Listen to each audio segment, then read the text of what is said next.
Anyway, welcome everybody to Dungeons and Dragons. This is the path. This is the start set for Dungeons and Dragons 5th edition, the Lost Mines of Phandelver. If you want to buy it, it's on Amazon really cheap. It's like here it's about £10-15. You get a dice set. You get the story. You get a starter set rule book. Yeah. Oh yeah. And you get like loads of character sheets as well. Like pre-made character sheets. But today, Trey and Kat are going to play in their own characters, right? And do you guys want to introduce yourself? Kat first. Who are you in the story? You say that as I take a bite of my sandwich. Thanks, dude. Trey, do you want to introduce your character to the story?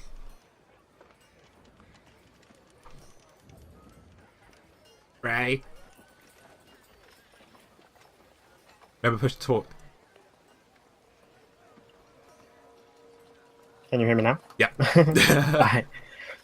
Hi guys, I'm Tanzu. I'm 121 years old. Forest-Gnome, traveling the world. Traveler. Oh my god, I love that voice. Okay. I love that voice, dude. Thanks. Alright, tell me when you're done munching. I am good now. Okay. Alright, who are you? Yeah, who's your character? Huh? I'm playing Callista Nightbane. I'm 22 and I'm a forest gnome and I'm also a warlock and I like squirrels. Oh my god, that's so adorable. Love it! Yes! Yes! This is gonna be great. Alright, so guys, there's gonna be no music on tonight because we're gonna have our own music in D&D. I figured he would be Nico. I don't know who that is. Is that an anime? Is that an animu? Yes, there's going to be no music. We're going to have our own music, which you can hear in the background. You should be able to hear in the background. Mini gnomes? No, there's not enough gnomes. I love gnomes. A lot of people don't allow them into games. DMs don't allow them into games. I don't know why. They're amazing. So, Kat and Trey, or Tanzu and Callista. You guys know of somebody called Gundren Rock-Seeker. I'm not sure how he knows you yet. So, do you guys have like a little hook for him, or because we were gonna go over this earlier, but I imagine Trey has probably known him in his travels, like trading with him, because he is a trader. Oh yes, I know of him. Yes, there we go. And Callista, how do you know? He was looking for help. He offered me money. I like money. It's shiny. Yes. Okay. All right.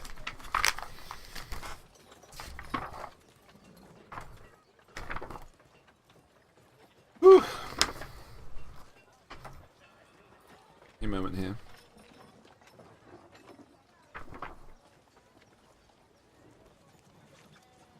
Yeah, so a cat girl's an echo, except Trey is a guy. So Trey is a cat guy. I'm a cat guy. I love cats.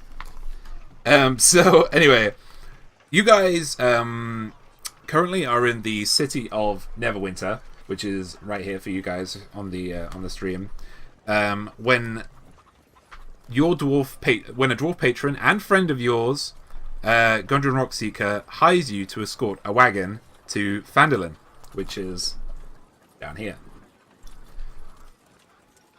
Gundren has gone ahead, though, with a warrior with the name Sildar Hallwinter to attend business in the town while you guys follow with the supplies. You will be paid 10 gold pieces each by the owner of Barthen's Provisions in Phandalin when you deliver the wagon safely to the trading post.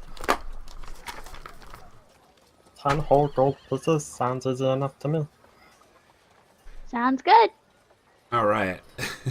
I love this so much.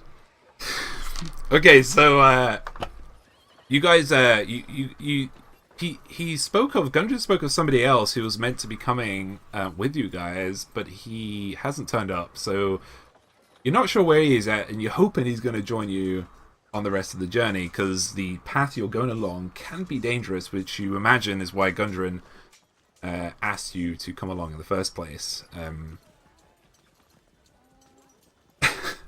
I need to stop looking at chat. Alright, I'm not looking at chat. It's minimized.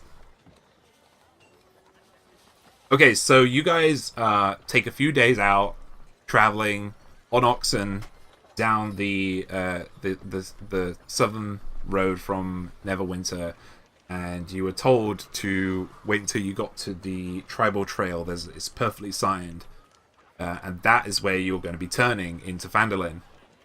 Unfortunately, along the way, you come across...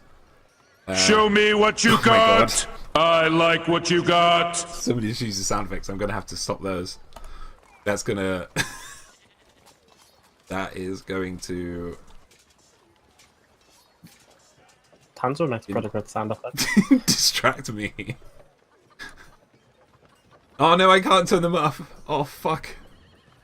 Anyway, okay. Okay, we're gonna do it live. We're doing it live. So, yeah, and then you go along the tribal trail for another couple hours until you come across a pretty grisly scene. Before you, on this long road, are two horses that seem to be unmoving, and from first inspection, look to be mauled.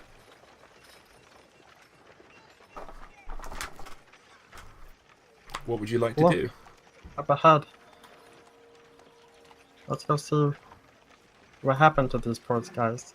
Did I look familiar at all? Or is there anything around them that looks familiar? I guess I'm saying, can I roll investigate? Yeah, roll a perception check.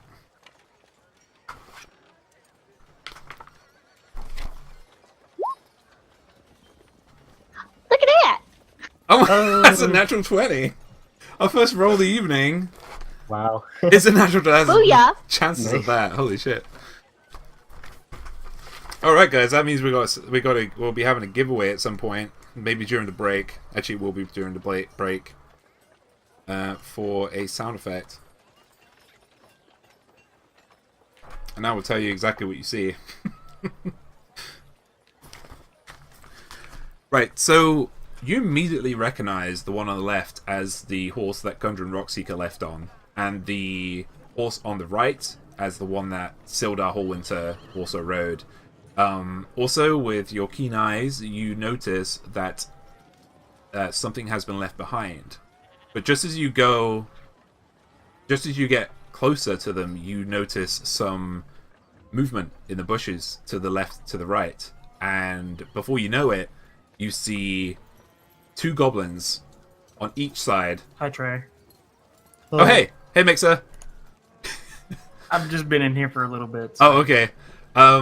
This is Mixer. Mixer, before we go into this, Mixer, who are you? My character? Yes. My character is Luminos. Ken, what are you? I am a Human Paladin. And why are you on this journey? What is like a quick synopsis of your story? Well, I was part of a village. We were going to war. I went out to battle, and when I came back, my entire village was pretty much slaughtered. So I vowed revenge, and I went on a holy quest to seek revenge for my people and to do right upon them and their dying wish. So, Boom. there you go. He is a paladin level 89. He is not one of those. Fantastic. Yeah, and you know Gundren Rock-Seeker through going through a lot. You've been through a lot of cities, and he is a trader. And you did him a good kindness in protecting him at one point when he was being bombarded by some bandits some time back. And he's asked you for this one more favor, and that's to protect him and to protect his wagon. He went ahead with his bodyguard Sildar Hallwinter to protect, go to do whatever he was going to do. He didn't let you know though. He just said, "I'll give you 10 gold pieces if you get to Phandalin with this supply cart intact. If you go to Barthen's Provisions. Okay? So you're up to date now, and you've just been traveling for a few days, and you get to this scene. Let me zoom out a little bit here. Da, da, da. I can't. ROLL20.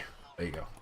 You get to this scene of two horses, and we'll get Kat just Callista just rolled a natural 20 on perception, and she just noticed 2 goblins on each side, so 4 goblins in total, sneaking over these 2 dead horses in front of you. And she's seen them, so that it's A shriek of goblins and initiative? exactly. Someone's cooking some real good food outside. Oh goodness.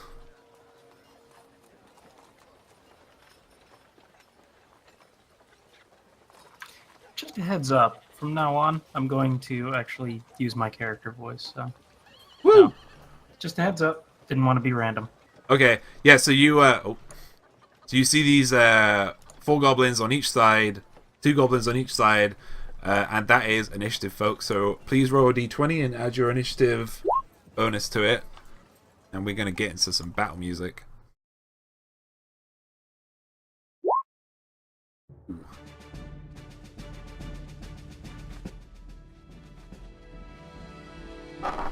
And I thought my initiative was bad. What else? Total of 12 for me.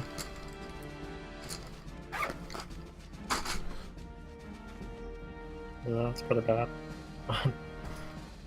Yeah, not the greatest. I meant for me. Yeah.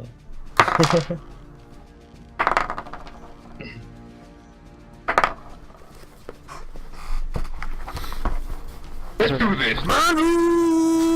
Dragons! I can't turn those sound effects off, so please don't use them.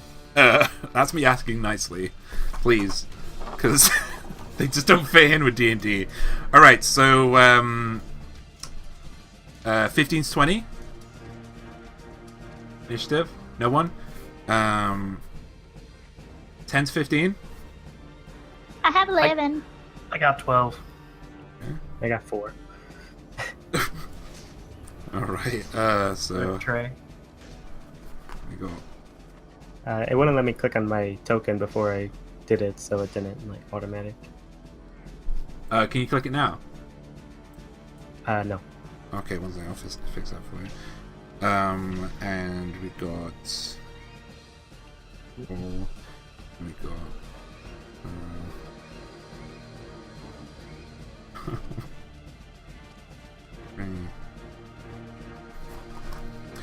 Okay, so I have to change the bits here. Some bobbers.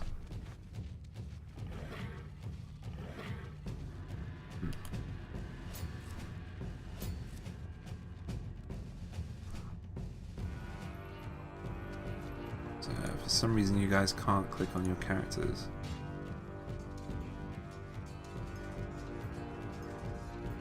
I can move mine. You can use yours? Okay, one sec. I might not have. Oh, you should be able to use yours, Trey. You sure? Are you on the right layer? I can move mine around.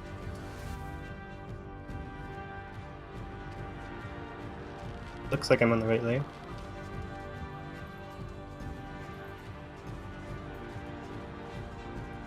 It looks like I'm on the right layer, I just can't, because I'm on the arrow, select move tool, and I'm clicking on it. Yeah, I can move you.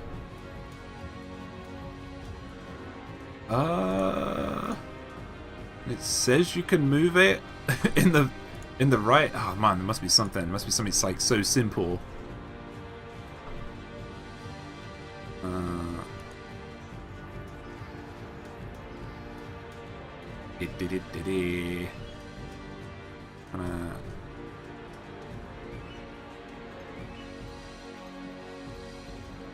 Trying to see if anybody else has got something different on theirs. Should I try to drag him on myself? Yeah. Do what you can do. You should all be able... Oh, you can move that.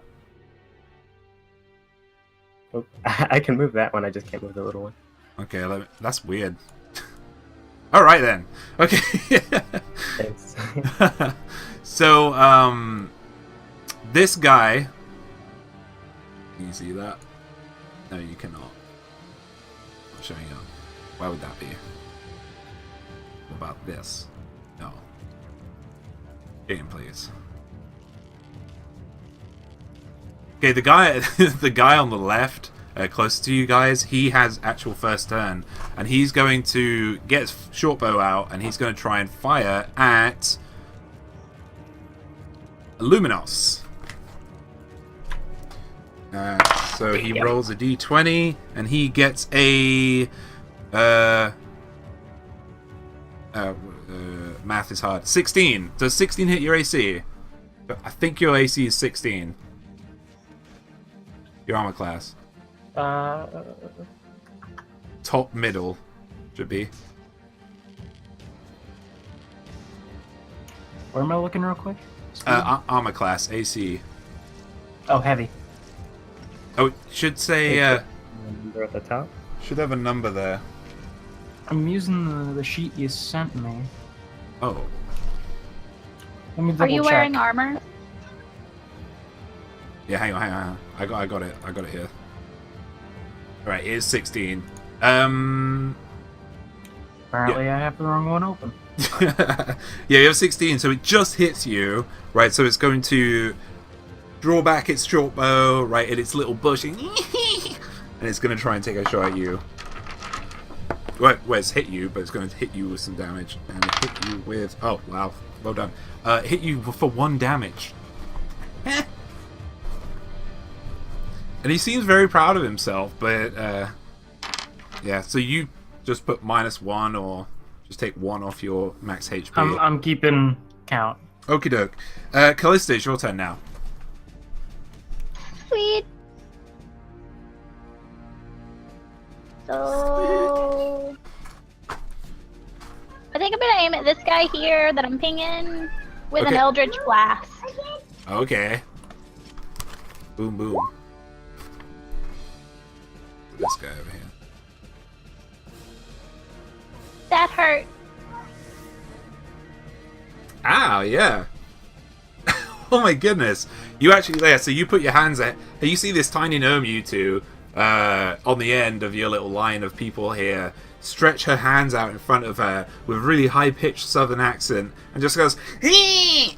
Right? And this, like, dazzling kind of purplish light comes out, and, like, kind of, it almost looks like it's gonna go in every single direction, but manages to keep its beam focused on this single goblin, and it reaches it, and the goblin explodes, and you just hear a right, and it just explodes before you. It's just like it's just a big bloody mess where it used to be, and that gobbo is dead. Gobbo down. Well done. Do you want to move? I'm a glass cannon. I'm gonna stay in the back. Okay. Alright, who we got next? We have Luminous. Reporting for duty. Your turn now. What would you like to do? So you have 30 feet of movement, so that's 5 squares, 5 of these squares. You have an action, and you have a bonus action. So I don't think you can do an awful lot with a bonus action at this level. Would my javelins be within range? I think your javelins are up to 120 feet, so yes. Yes, they would be. I will throw a javelin at the goblin. Which one are you going to fire at? The one on the left, on his own, or the 2 on the right? Let's go with the one on the right. Okay, well, the one closest to you? Yes. Yeah, okay, go for it. So roll a d20 and then add your attack bonus to the roll. So it's slash roll space 1d20 plus your attack bonus. I'm sorry, say again, slash roll d20?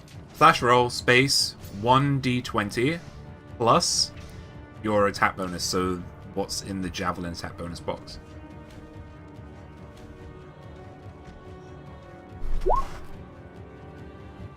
Plus, I think, Alright. 4 for you? Yeah, it's 4. Alright, so yeah, you just hit him. Right, so roll the damage. I think is a 1d6, right? It is 1d6 for piercing. Yeah. I rolled a 3. Roll a 3 plus 1 because you've got a plus 1 to your strength, and they're strength weapons. So yeah, you both see Luminous just like Luminous put down his shield and his sword, get his javelin out, and he takes a big long stride back before letting loose, and it goes straight through this gobbo's left shoulder, and you hear it. But he's not dead, but he's taken quite a bit of damage. And now there's just like this giant, because they're quite small, there's just this giant javelin sticking out of its left shoulder blade right now. Do you want to move, or do you just want to stay there? I will put myself in front of our glass cannon and raise my shield. Okay, so you got your shield in hand now. Awesome. Which means, by the way, you get a +2 to AC. Nice. Hello, friend. I like you. Hey, we gotta protect the glass cannon. So now it's this gobbo's turn. The one on the single one on the left. It's not like this guy. You can see that, I think. It's his turn, and he is going to again shoot at Luminous. He's going to shoot at the big. Oh yeah, so you should be able to move your guy, Mixer. Mm-hmm. So move him where you want to move him. Yeah, each square is 5 feet, so you can move up to 5. So that's 5 squares. Can you move him? Yep. Awesome. Paladins aren't necessarily about strength. I did put myself in front of the right person on the thing, right? Yeah. That's right, that's the little southern gnome. Yeah. Yeah, and it's going to get its short bow out, and it's going to try and attack you. And he rolls. Okay, that's a dud roll. I fell on the floor. He rolls a natural 18. In total, that's a 22. I think that hits you. I guess it's a good thing I had my shield up. Yeah. So yeah, he this guy, looking at what his friend did and the rage he is in right now from seeing his friend die to his right, he is going to draw his bow, and he also does 1 damage to you. He draws his bow out. He's very proud of himself. Draws hard. He goes. You hear a pling. Right, and this like really shittily shot arrow just comes at you. Kind of grazes the side of your neck, but doesn't really do much damage. They are very weak arrows, but they sting nonetheless. And the one that's furthest on the right is going to have a shot at you again, Luminous. It's just all for you. I mean, I am protecting the weak one. You are, yeah. So, they take me out. What stands to reason they can't take her? Does a 17 hit you? That's based on armor class? Yeah, you said you had your shield up, right? Yeah. So you would have +2 to AC, so you got 18. I rolled a 17, so it did not hit you. So this one just goes. He shoots it. He shoots it just right. Like he's pretty good at shooting his bows, but it just goes. You just hear it like swish past your ears. It's like. Now we have Tanzir. What you want to do? Charge! church. As Tanzu runs forward, he's gonna look at the one that on the left with his friend who exploded. Yeah. He's gonna go, "Zer," and he's gonna pull out his short bow and an arrow and fire at that one, the single one. Okay, the one on the left, yeah. Well. Wow. That. Yeah, so you take a well aimed shot at this poor gobbo and hit him square in the head, straight in the middle of his forehead, and he just drops, and he is dead as well. Katerina, Gobblerino, you guys are just kicking ass. Got him. And it would have been Mr. First Gobbo's turn, but he's dead. So now it's Callista's turn.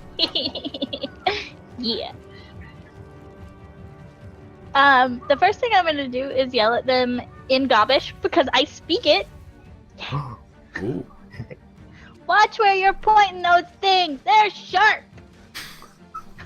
I didn't even realize I spoke other languages. And then I am going to probably Eldritch Blast at this one in the front. Okie doke. Go ahead.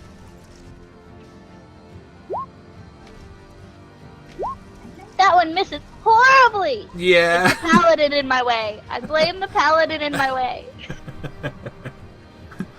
It's not my fault.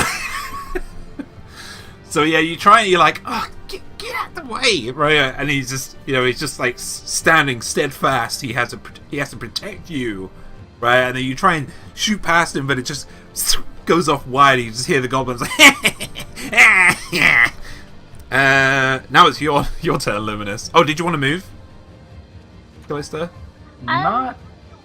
I'm probably just gonna take a 5-foot step Okay. to the side. Is what I tried to say. Sorry.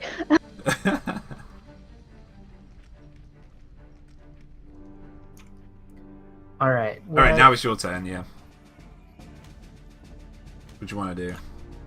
I will throw another javelin at the goblin closest to me on the right, in hopes of finishing it off. Okay. Yeah. Roll that d20.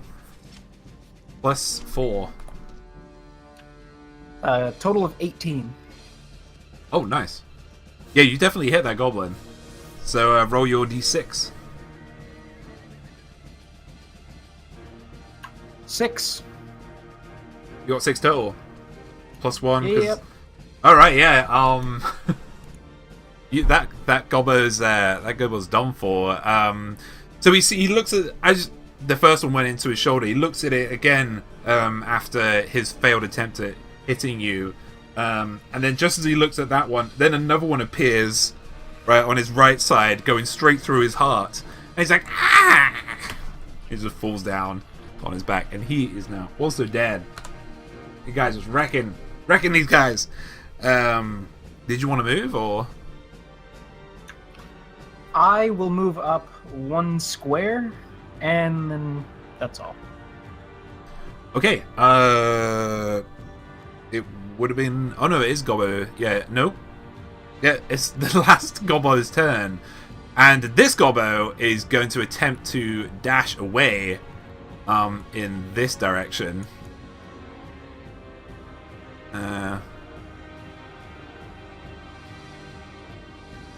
He's gonna go here, right up in the into the top corner, which I can't show on the ROLL20 right now. Oh god, that's really.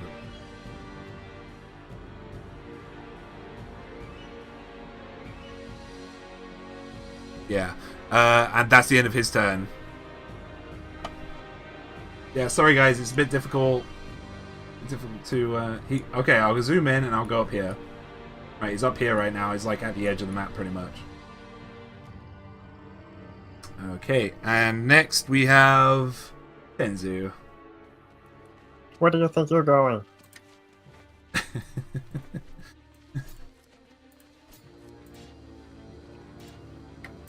No, He's gonna pull back his arrow and fire as he's dashing away. Okay, roll that d20. Oh my goodness. So as he's running away, he's like, ah! He's pretty petrified right now. You just step forward and just get a solid foot in the ground. Get your is it a short bow you have? Or is it a long bow? Yeah, it's a short bow. And you get your short bow out and arc it a little bit and let it go. He looks like he's just about to run straight off the map before you hear a ding, and it just sticks straight through his rib cage into a tree, and he's just stuck on a tree right now. Dead. He's now dead as well. So that is the end of combat. That's beautiful. Good job, guys. So can I pick up the thing that I found now? I would like to retrieve my spears, or javelins, rather. Excellent. And I would like to loot the goblins. Give me a second. Let this go off. Don't need it anymore. There we go.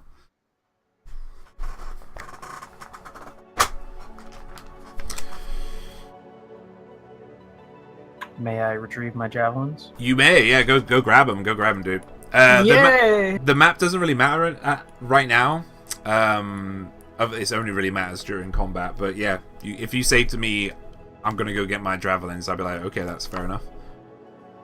Come on, Wukong, you can do it. So what was it I found before I screamed Giba at the top of my lungs when the goblins were coming out?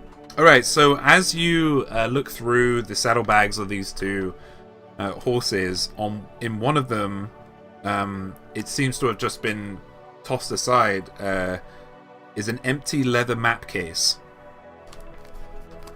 that you recognize to be Gundren's.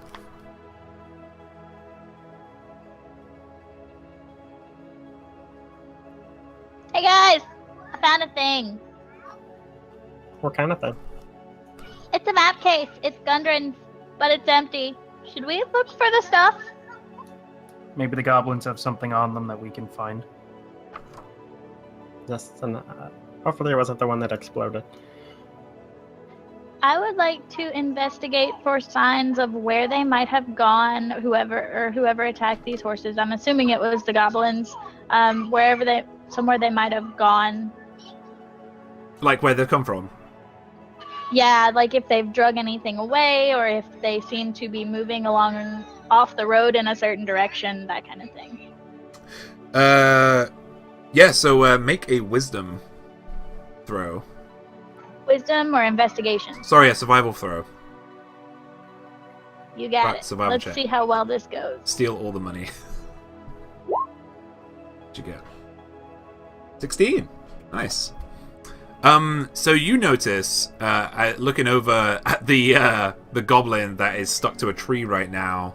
Sorry, but that's my phone. I need to turn that on airplane mode. What was that mysterious noise? The gods are reaching out.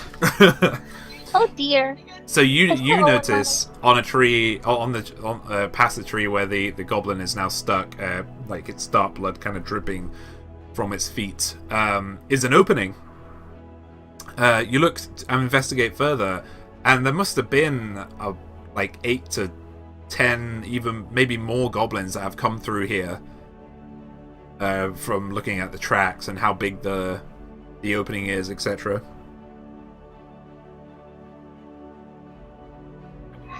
I think they went this way. Just gonna point in that direction where I found the thing and the stuff. Should we follow it, or should we continue with our quest on returning the cart? Or Do we have any idea where it leads? Is there somewhere we can park the cart and investigate Park the cart. safely? I don't want to leave it in the open. If not, let's head on to Phandalin. What's to say those goblins won't come more and steal what we have? That's why I said hide it. Duh. They can search the area, but can I we'll follow along. loot the bodies, the goblins, and see if I find anything? Okay. On the goblins' persons, there's not much other than a couple of rations. and a couple of gold coins. That's it, really. They didn't carry an awful lot other than their weapons, but all of you have much better quality gear on you. You Okay, can grab I'd it say to one gold sell coin. if you want to, though. Like sell or maybe melt down for other materials. Okay. I'm gonna keep 1 gold coin. I'm gonna give the other one to my gnome friend here. Yeah. Yeah.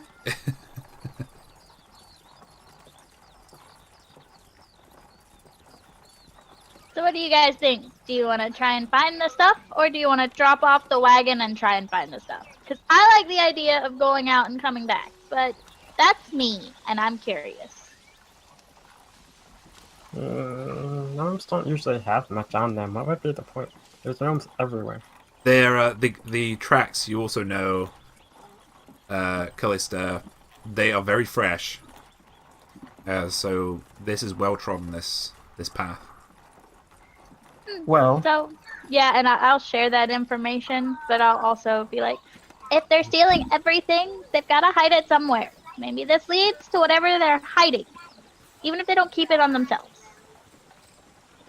it's very clear that what we just went into was a trap, so there must be survivors or a potential person nearby that we might be able to rescue. So I say we investigate. Rescue. Right. Right. Okay. We can have the cart and go investigate more. Okay, so you're gonna hide the cart. You spend about an hour chopping down some of the trees with your axes and your weapons, and hiding the cart with some branches, etc. And the give the oxen like a big patch of grass to just munch on while it's tied to a big old tree, and you head down the passage, the trail, as it were.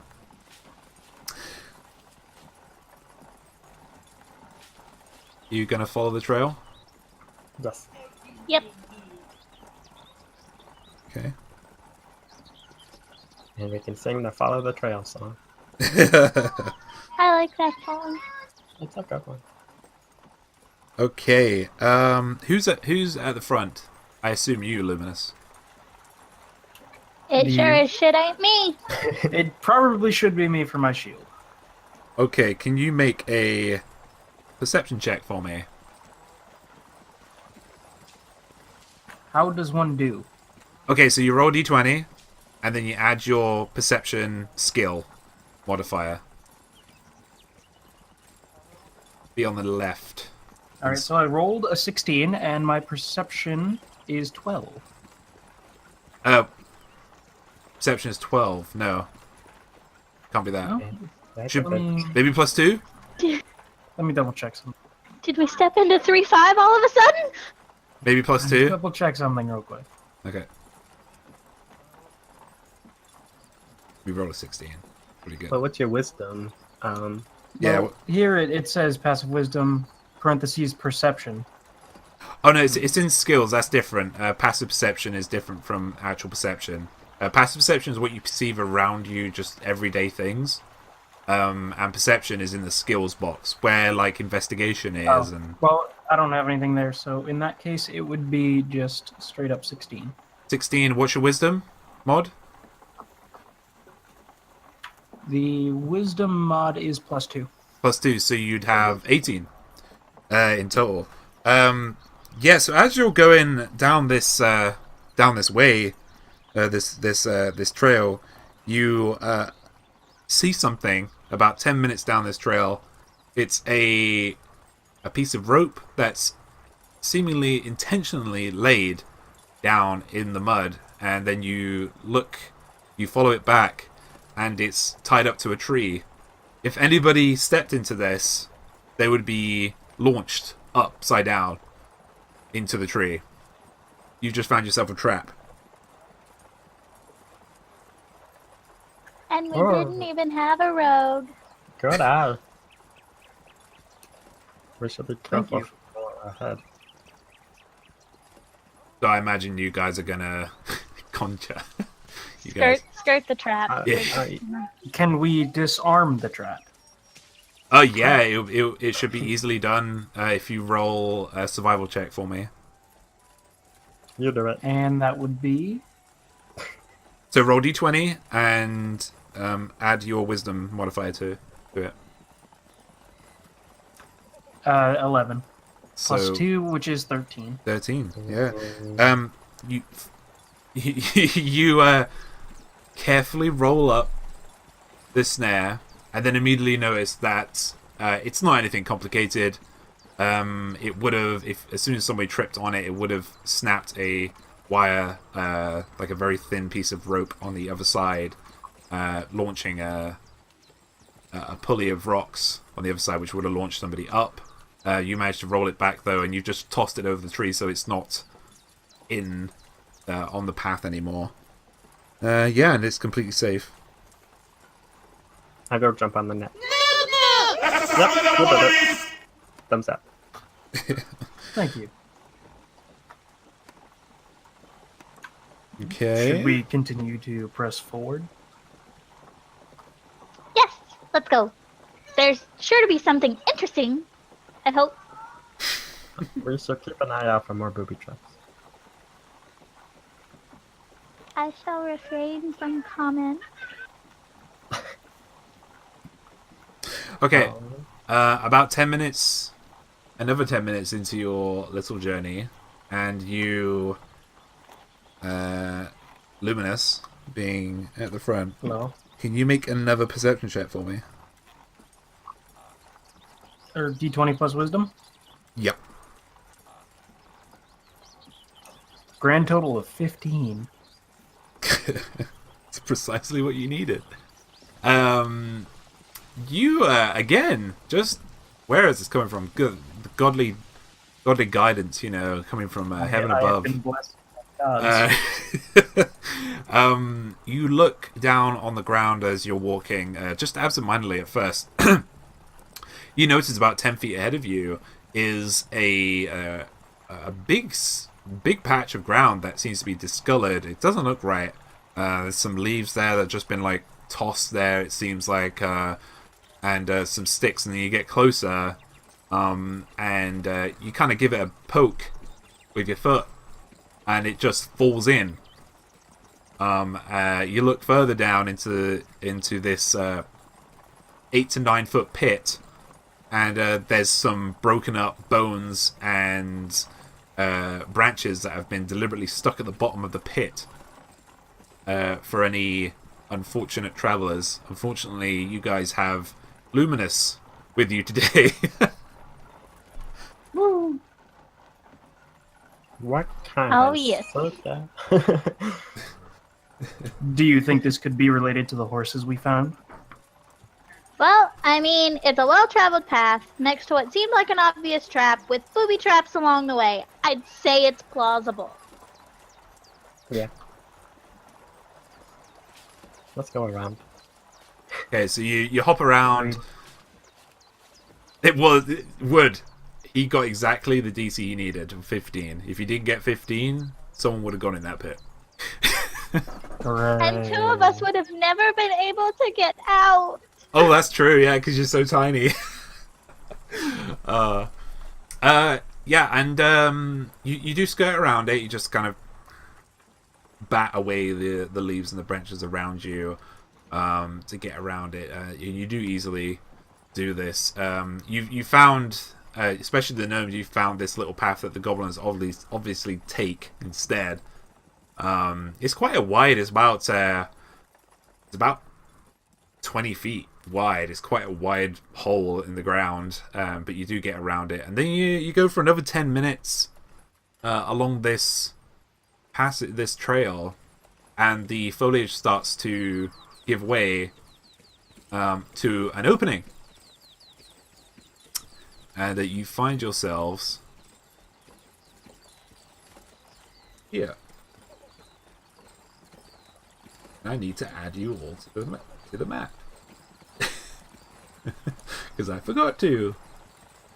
DM, please. I'm there. Have fun.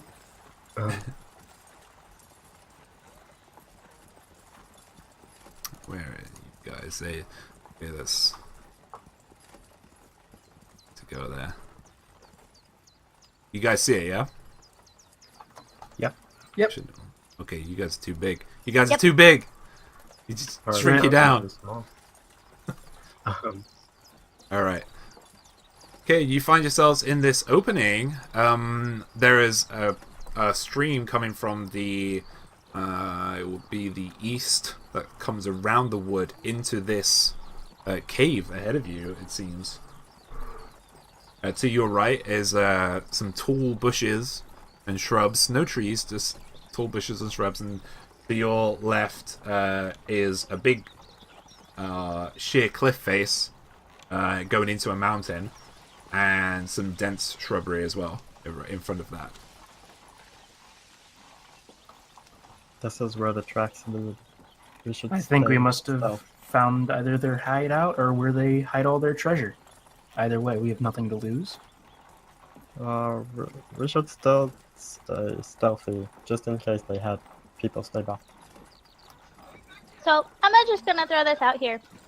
Mm-hmm. Could I possibly prestidigitate a hat on a stick to poke into the cave first to make sure we're not gonna get shot as soon as we walk in? You can't prestidigitate items like to just appear. That has to be an illusion. That's what I was afraid of. I can cast Some GMs minor let it illusion. slide, some don't. I'll cast minor illusion. May I go ahead of them with my shield up into the cave? You may, but Trey was saying something. Hang on, Tanzu. Sorry, Trey. That's okay. I wanted to cast minor illusion. Why am I talking like that? I wanted to cast minor illusion. It's great. In the shape of Luminous here, as he like an image in front of the cave, the entrance of the cave. Just at the entrance of the okay, so as you do that,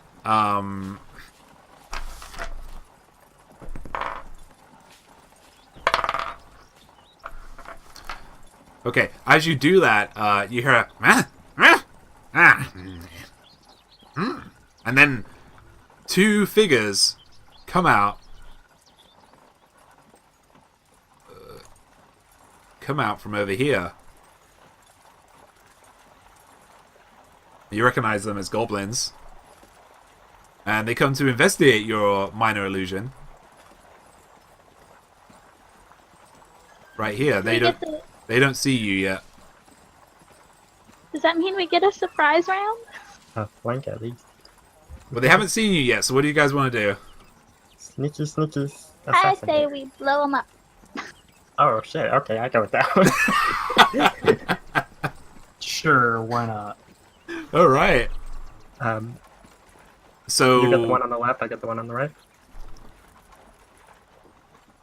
I like this plan. all of you I'll... get a surprise attack on these guys. So we'll start with Tanzu first. So you roll your d20. Alright, I'll be going after the one on the right. You're going on from one on the right. Gotcha.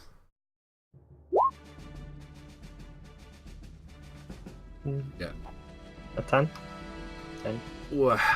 You get your bow out and you pull it back, but there's just not enough power going into this one, and it just falls. You do it. Bloop, it just drops into the stream, and then it turns around like. Oh. And now we will.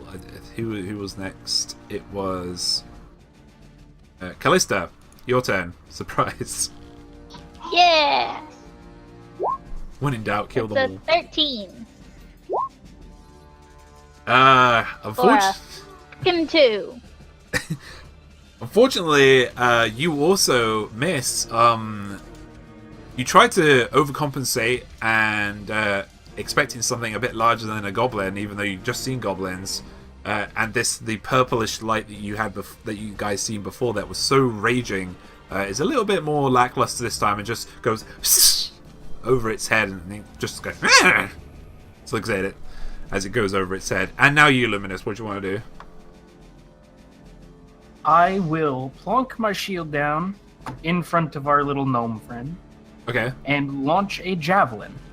Okay, go ahead. D20 plus strength. It's a D20 plus your attack bonus with javelins, which I think is +4. 16. 16 total? Yes. Yep. Yeah, so you... which one are you going for, the left or the right? I will go on the left. Lefty. Okay, yeah, roll your damage. You manage to hit him as he turns around to look at this strange spell that went over his head. 5. 5 damage, +1, 6 damage. You throw your dragon, and it digs deep into its midriff, its right midriff. As it comes round, it kind of rips, and you hear it like as it goes in, and it's just stuck in there. You can see the pointy end coming out as he turns round, and that's where we're going to roll initiative. So roll initiative, folks. Ah, yeah. Oh, yeah, boy. Initiative is what again? A Sorry. D20 plus. D20 plus dex. 8. Yeah. So, 15, 20.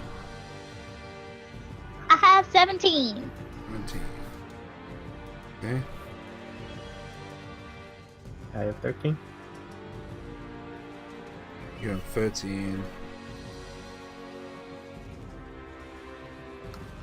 And what did you have, Luminous? 8. 8. Oh, boy. Okay, so Mr. Gobbo on the left with the javelin sticking out of him. You did 6 damage to that fella. He's going to turn around and he's going to go straight at Callista.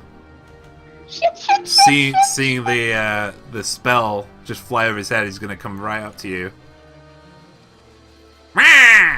And he's going to try and slash you with his scimitar. Does a 19 hit you? Oh, hell yeah. Okay. A lot. Okay. Brings his sword back, and he brings his sword back above his head, and he slices down your left shoulder and hits you for 4 damage. Son of a bitch. That hurt. Right, and he starts like bouncing up and down. He's really excited. Oh, that's... I won't do it. Okay, Callista, your turn now. After refraining from using my one use of Hellish Rebuke right now, I'm gonna Eldritch Blast him, because that's the easiest thing I can do. Okay, go ahead. Aww. Are you shitting me? That would have been beautiful. Oh, So you try, but because of the pain you're going through with this scimitar sticking out of your left shoulder right now, you try and shoot with your hand, but it just goes off to the left, and he's like, it was at least a massive explosion. there's the leftmost tree there. It's very singed right now. Also, you guys can't see these guys. One sec. There we go. This is why I need somebody else to do this for me. Need a director. Now we have Tenzu. Alright, I'm gonna leave the paladin in charge of the close-up one Okay. and attack. I'm gonna take a few steps forward and attack the one by the cave. Okie doke. Are you going to attack it with a short bow, yeah? Yeah. Okay. So Tanzer pulls out his short bow, pulls an arrow back, remembers that he missed the first time, but takes a deep breath. And let's go. You can't do it! Yes, he did. Yeah. Wow. So yeah, this time, you know, you take a big deep breath. Yeah, I'm gonna do it this time. This is gonna be my time, right? And you shoot, and at exactly the same spot you did the other goblin, sticking it to the tree. You just the arrow goes straight through its midriff, but instead you hear a clang as it goes against the cave opening behind, and the goblin lies motionless next to the cave, and he's dead. He's like next to the wall. Okay, did you want to do any movement, or you good? Oh, there we go. Right there. Sorry, I wasn't pushed out. Oh, that goblin's gonna get an opportunity attack on you. Oh, okay. You moved But I'm in. behind him, and it would be a flank. Oh no, because you moved into his. Threatened He's space. still flanked, but you moved into his space, into his because right now he's like kind of wildly flailing his weapon around. Mm-hmm. You got into his space. You got into his personal space, Trey. This is not Phandalin. Oh, he rolled a natural 20. Oh, fuck. Alright, so people that don't know, when I roll natural 20s, it's not the same thing. Okay, when it comes to the sound effects, because I might be rolling many natural 20s, I got a higher chance of doing it. Right, but what it does mean, if I roll a natural 20, it's a crit, which means that any dice I roll, I double. Right, so... My gnome was not supposed to die in the very first game. Oh boy. So this guy, he just goes out of your shoulder, Callista, and then he swings around seeing you coming from behind him. He's like, oh no! And then he swings around, clocking you in the face for 12 damage. Me? Yes. Okay. Just making sure. Yeah. Are you still up? That son of a... Are you still up? Or- Are you still up? Sorry, I clicked the top. How much was it? I'm sorry. 12 in total. Yeah, that is my exact, so I'm down. Ooh. Yeah, so he clocks you one, and it just bites into your jaw, and it like almost dislocates it. But yeah, from the force, and it just cutting into the side of your face.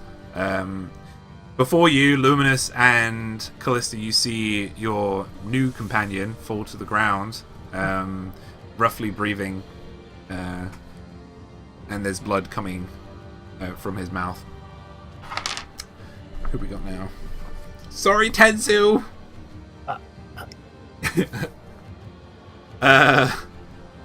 Now we have Luminous. I Twitches. wish to use my longsword to try and slice off the head of the goblin. Okay. Alright, go ahead. That would be a d20 plus attack. Yep. 19 total. Wow, okay, you definitely hit him. Roll that damage dice, which is a 1d8. Or are you two-handing it? No, you put your shield down, didn't you? So you can two-hand it if you want. I can. That's a 1d10. I'll do it. I'll two-hand. Okay. So 1d10 plus 1 because of your strength mod. 9. Alright, so how do you want to kill this guy? Slice his head off. Clean off. Alright, before your yeah, before your friend bleeds out, you get into a minor rage with your sword, but measuredly. And just right before you, Callista, this sword just goes and you see her and Oh, head thank God, I thought I was next. has rolled. This sword goes straight over your head, Callista, and that is the end of combat. You have destroyed these gobbos. Okay, screw the cave. I think we need to take him to get medical attention. Speaking of, can I use medicine to try and stabilize him? Yeah, roll a medicine check.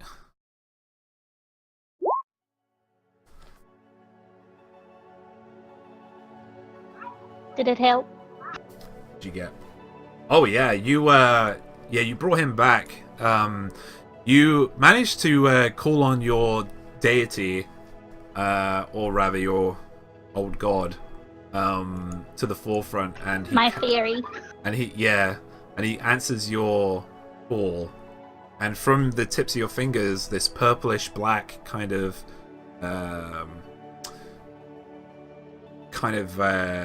entity just starts stitching and mending the side of his face.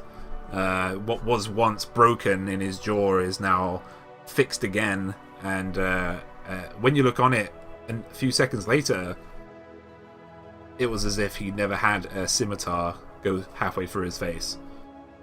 You are back, Tanzu, with 1 HP,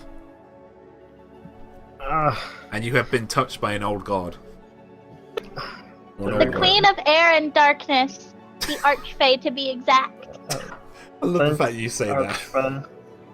Is it possible to help restore his health by giving him rations and water? No, unfortunately. Alright, Not in this instance. Phandalin's looking pretty good. If you rested, you could. You have long rests and you have short rests. Short rests are about 30 minutes to an hour. Long rests are about 4 to 6 hours, and then you've got like a full night's sleep. Right? For a short rest, you can use half your hit dice, right, to heal yourself back up. For a long rest, you can use all of your hit dice to heal back up. Though right now you guys have only got 1 hit dice. And for a full night's rest, you get healed fully, and you get all your hit dice back, and all your spells back and things. So what do you guys want to do? I say we retreat back to the cart, hide, and rest there. I like We can this just plan. rest. We can rest here. I think it's a little too close to the cave. If I- any goblins are in there and they come out, we're toast. Yeah, but I agree with the goblin- shiny guy. What if we run into a booby trap on the way back? I don't want to die. That's my nose hurts. We've disarmed 2 of them, though. We've gotten rid of them. How many more could there be? Okay, Tanzu will stay in the back and follow. So you're going to the cart again. Mm-hmm. Are you following Callista? Yeah. All right, so you head back. It takes you about 30 to 45 minutes to get back to the cart. You forgot where you put it for a moment, but then you suddenly realize, oh yeah, then you see one of the oxen just slowly move, and I wish people would stop yelling outside. I don't know what's going on out there. Can you hear that? No. Oh, good. Okay, so some people yelling really loudly. You get back and you see the oxen just gently twitch, eating away at the grass beneath them, and you uncover your cart again. So you guys are back. Yeah. Still, the two dead the two dead horses are still there.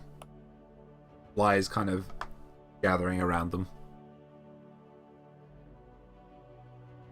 Can I Sounds spend amazing. part of the rest time doing research for science?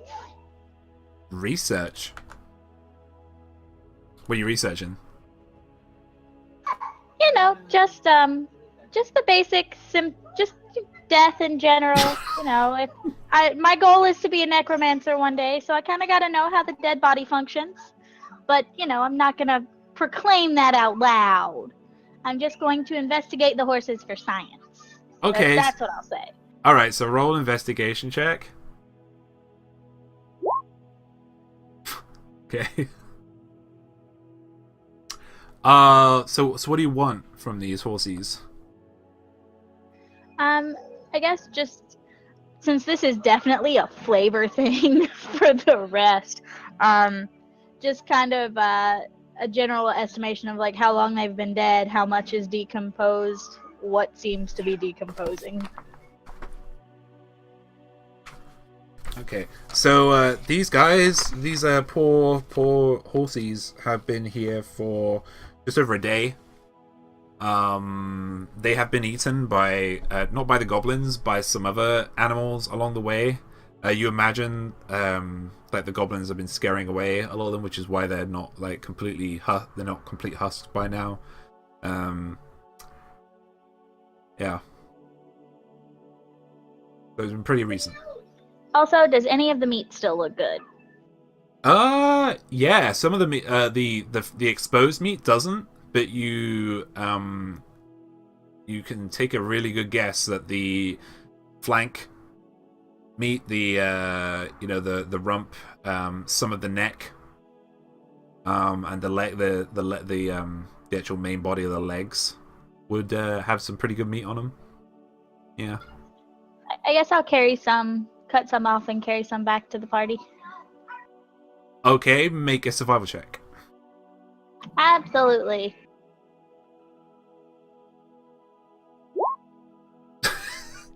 You just can't roll low, can you? Just can't roll low.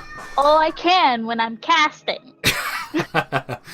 Yeah, so you get a very finely crafted knife out, and you start just just filleting the right flank of the leftmost horse, Gundren's horse, up, because that's all you can carry right now, and you take it back to the guys.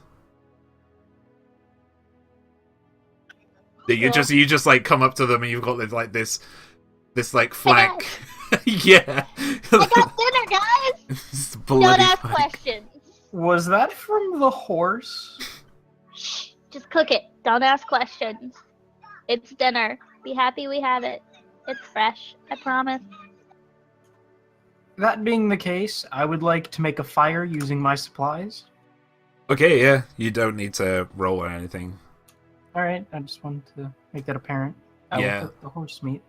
All right, so you bring up the fire, and you make like a makeshift spit, and you start turning it over on the bonfire. And after about 2-3 hours, it looks fairly normable. It's getting to about late afternoon right now, however, so yay, dark vision. yeah, the sun is beginning to set. Panzer wants sleep. We may want to take extra caution because we don't know what can come out at night around these parts. Who wants first watch? 1, 2, 3, not it. I'll take first watch. I never want to. So do I roll the hit dice, or do you? Yeah, you roll the hit dice. You get 4. You got 4 HP back. You got 5 in total now. You should have. Mm-hmm. So mark that off now, and you get your hit dice back when you've had a full rest. Oh, nice.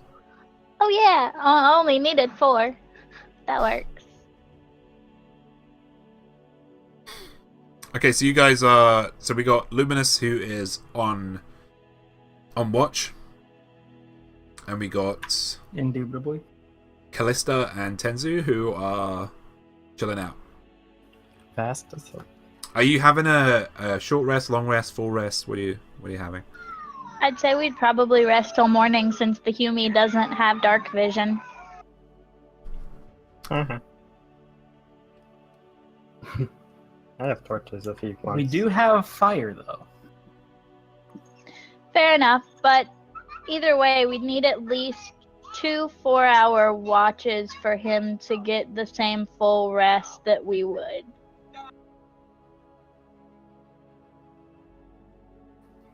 All right. So you're having a rest until early morning tomorrow. I'll take second watch, by the way. I have all of my HP. Thanks. I'm only missing 2. Yeah, because they couldn't hit you for shit. Get wrecked. Downside of glass cannon. I go boom, but I get hit hard. Bow chicka bow wow.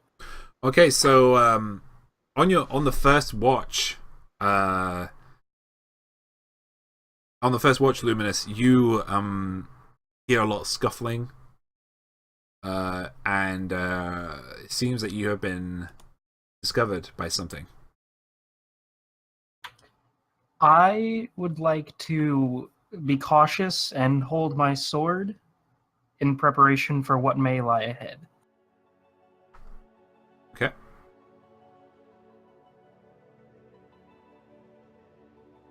That will be all. Right. Second.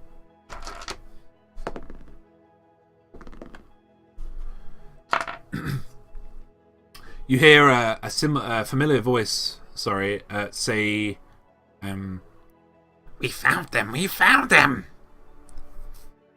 Right, and you hear the footsteps getting closer and closer to you until you see a green-skinned, 4.5-foot tall, goblinish creature hopping up and down, looking you straight in the eye, going, "Yes, yes, look, there he is! There he is!" And they have found you, and they are going to initiate combat. National initiative. You two right now are asleep, so you don't know this is happening. I'm gonna have to bring you guys up again. So give me a uno secondo. It's off to the side. Take your time. Yeah. Oh, they're so big.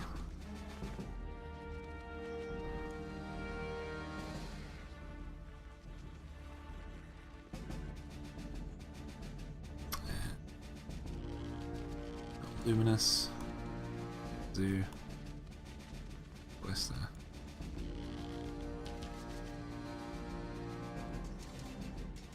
Alright.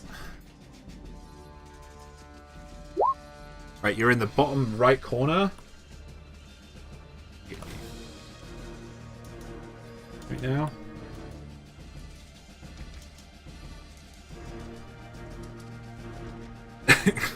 This is super about froggies. Okay, and the one closest to you on the left is gonna try and run up to you and hit you with its scimitar, friend. Does a 19 hit you? Luminous? That would depend on my armor class, right? I assume if you are on... 19 would hit. Yeah. I don't think a level 1 would have higher than 18. Yeah, I think... I am currently 16 armor class. Yeah, I would say you had your shield open, but that still only give you 18. Right, and 18 over would hit you. So it got 19, and it's going to roll for its damage now. It rolled a 4.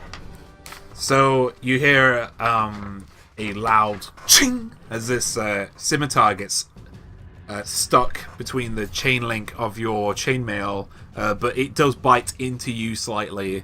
And when you hear that, the other two who are asleep hear that, they also wake up. And the other gobbo is going to try and shoot at you.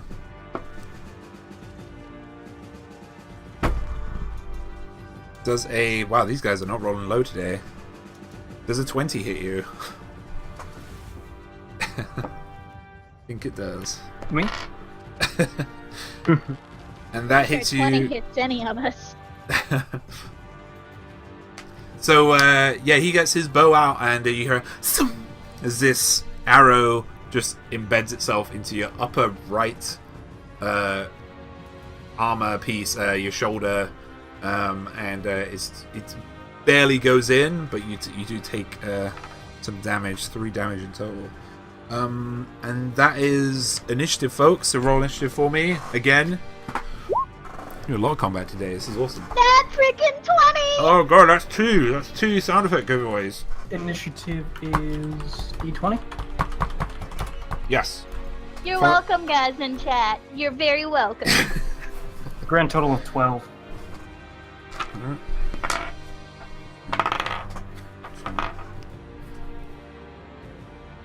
Okay, so 15 to 20, we had Callista. Yeah. Anyone else got 15 to 20? No? 10, 15? 12. Who was that? Luminous. Yeah, Luminous. And you were last, I imagine, Trey. I'm tired. What's going on? Oh my god. Oh my god, there's things. GG, dude. What did you get, Enzu? A 5. Okay.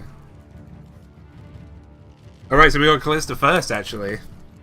So Callista just suddenly just looks up at everybody, and heard like the crunch of the chainmail and the voices of the goblins. What would you like to do? First thing I'm gonna do is move to where I can see them. And then I'm gonna Eldritch Blast this one. This one. Okay, go ahead. You're right, you can't. It was only 1 force damage as well. Why? Why? And I'm just gonna continue swearing about goblins in Gnomish. It'll be fine. Okay.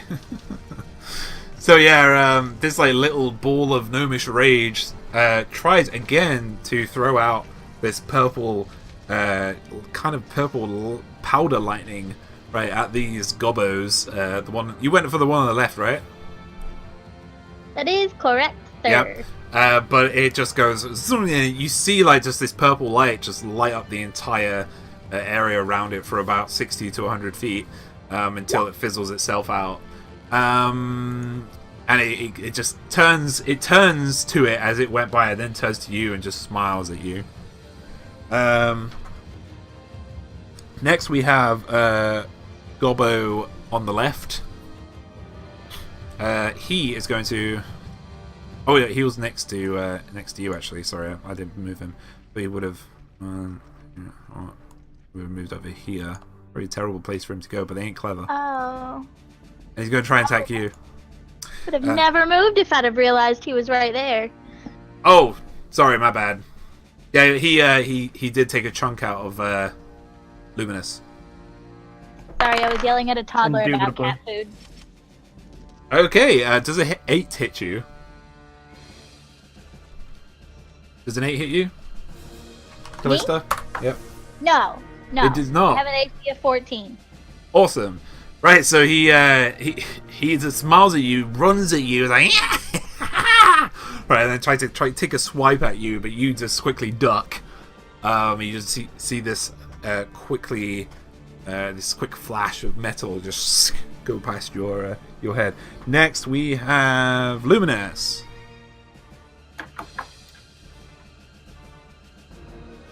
What would you like to do? Is it possible to use both my Divine Sense and attack within the same turn?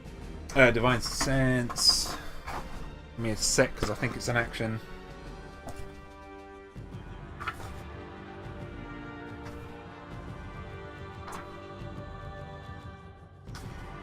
Talk amongst yourselves.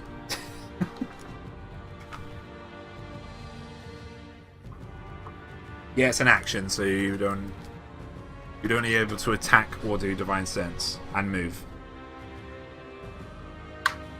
Alright, I will attack the goblin that is literally in our asshole yeah, okay. with my sword, and I will two-hand. Oh boy. Okay, go ahead. So that'd be a D10? Right? That's a 1d10, yeah. Plus your strength mod, which is +1. 4. 4 damage.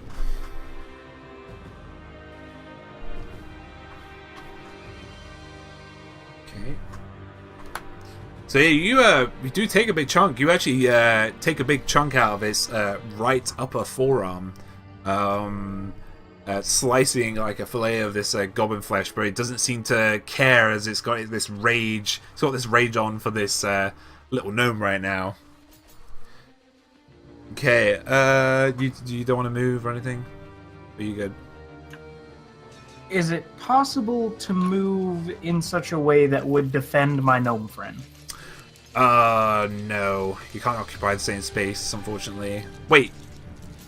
He should, No. as a paladin, have had an option for a fighting style. Did he take defensive fighting? That's second level. Is it? I could have sworn I had it on my first level. Whatever. Okay. Second level. Oh, no, I was thinking of something completely different, and that was an anti-paladin. Ignore me. Okay, of course it was. Alright, you don't want to move now? Luminous? I didn't hear you. Oh, sorry. I keep forgetting push to talk. Just for my own curiosity, do the goblins speak either Infernal, Celestial, or Elvish? They do not. They only speak Goblinish and Common. Can I try to negotiate them? Sure you can. Well, how are you going to do that? Tell me what you're going to say. I would like to offer the goblins some supplies in exchange for our lives. I'm giving this guy shit. Mumble under my breath. Okay. Persuasion then. Roll Persuasion, which is in your skills box.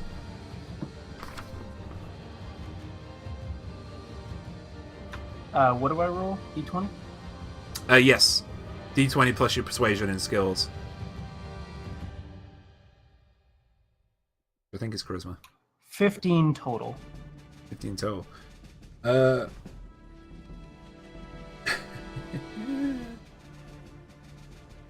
So they look. The one in the middle of all of you looks at you suspiciously. And he's like, "We take all supplies."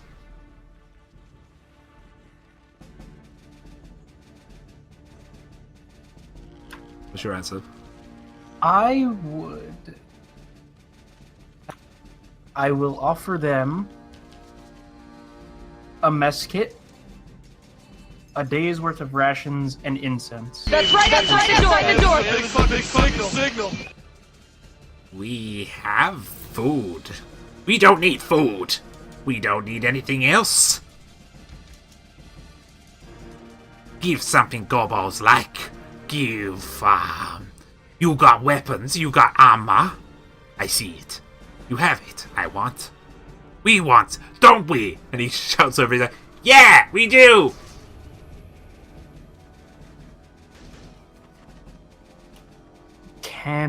We give information in return if you give armor or weapons. I will offer 1 torch and 2 javelins. Okay, make persuasion with advantage. Alright, give me a sec here. So that's roll 2 d20s and take the highest number. 14. And then if do I add my modifier as well? Yeah, persuasion, yeah. Alright, grand total of 17. Okay, so one looks at one of the javelins and he's like, this is good work. You're like, it's like talking to somebody who has absolutely no fucking clue what he's talking about. Saying, yeah, this is good work. He's like bullshitting you completely. We take. And then he gets the other one off you just without even asking and throws it to the other one. Says, okay, we talk now. And he's like, he's got this javelin. He doesn't know how to hold it. He's got like it in both hands. He's just holding it right now. What you want to know? I would like to open this up to my teammates as well, but I will ask the goblins where the rider of those horses are.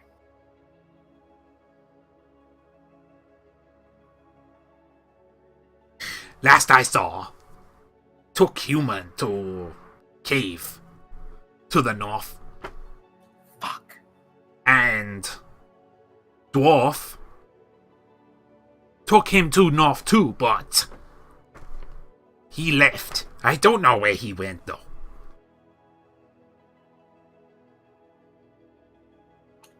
Does anyone else have questions they would like to ask the goblins? I say left. He got taken.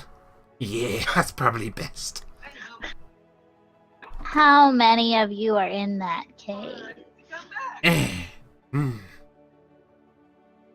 Goblins? Fewer than 20. At least. Where was your leader? Ah, goblin leader. He thinks he's leader. Yimik leader. Clog is leader right now, though. He big. He only leader cause he big.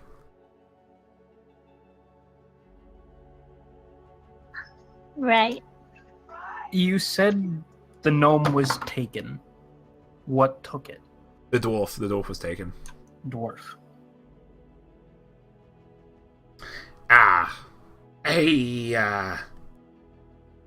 Clog, big, hairy thing, he got a message.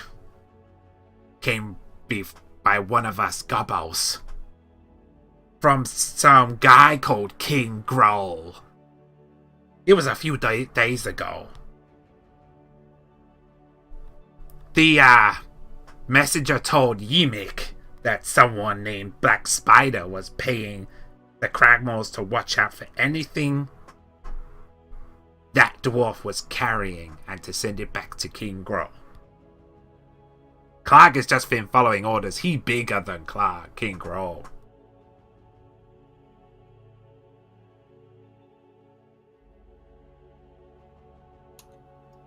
Little dwarf was ambushed here, you know. You know this, yes? Yeah. Yep. Everything was taken with him. You won't find anything here. He's getting impatient now. Okay. I would like to ask the final question of... We found an empty satchel that should have held a map. Do you know where it is? The dwarf and his map were... He liked to keep it to his chest. I don't know. He looks like scribbles to me. But they were delivered to King Groll. As instructed. The dwarf's companion, the human, is being kept in that cave. You want to find dwarf in there, though. He's being held in the eating cave.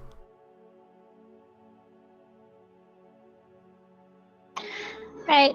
Why are we still talking to them? I said the final question, so at this point, I say He we starts to part walk ways. away after that question is answered.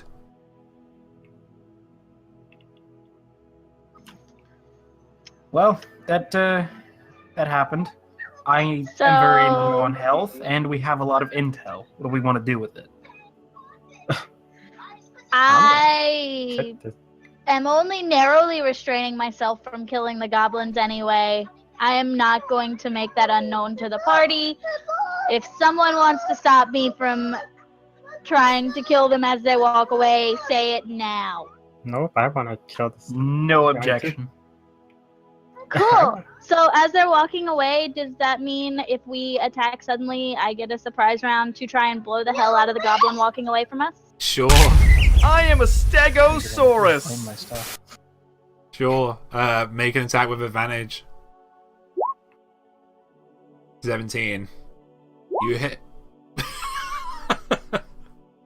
Jesus. Yeah, you, this time not missing. You blast from this, just like this, you hear this boom, you two. You've never been this close to this before. Especially you, Tenzu, who are, like, so sensitive right now, after just dropping. You hear this boom and this purplish, like, purple, like, haze bolt out, and, it absorbs into the goblin and it explodes before your eyes with his back turned to all of you. You don't even hear a noise, it's just like, it's just like exploded goblin everywhere, and the other one just and just runs away. Tries to run away anyway. And he's dead. this guy. He turns around and makes a bolt for it this way. It's a Tanzer's turn. He's up at the top left-hand corner right now. Use your ruler. I don't think I can reach that with a javelin. Good bow range. Yeah, I can reach him. I mean, either way, you killed the goblin, had my stuff, so I'm happy. I pull out my short bow and just without saying a word, just fire an arrow into his, or try to fire an arrow into him. All right, make an attack roll. You hit. Nice, dude. You hit, and how do you want to kill this guy? Arrow to the back. Straight to the back of the head. Sure. I was thinking the back itself, but Oh, his back. Yeah. It's how you want to kill him. Yeah. Just back. Yeah. Just like before, like this arrow just goes straight.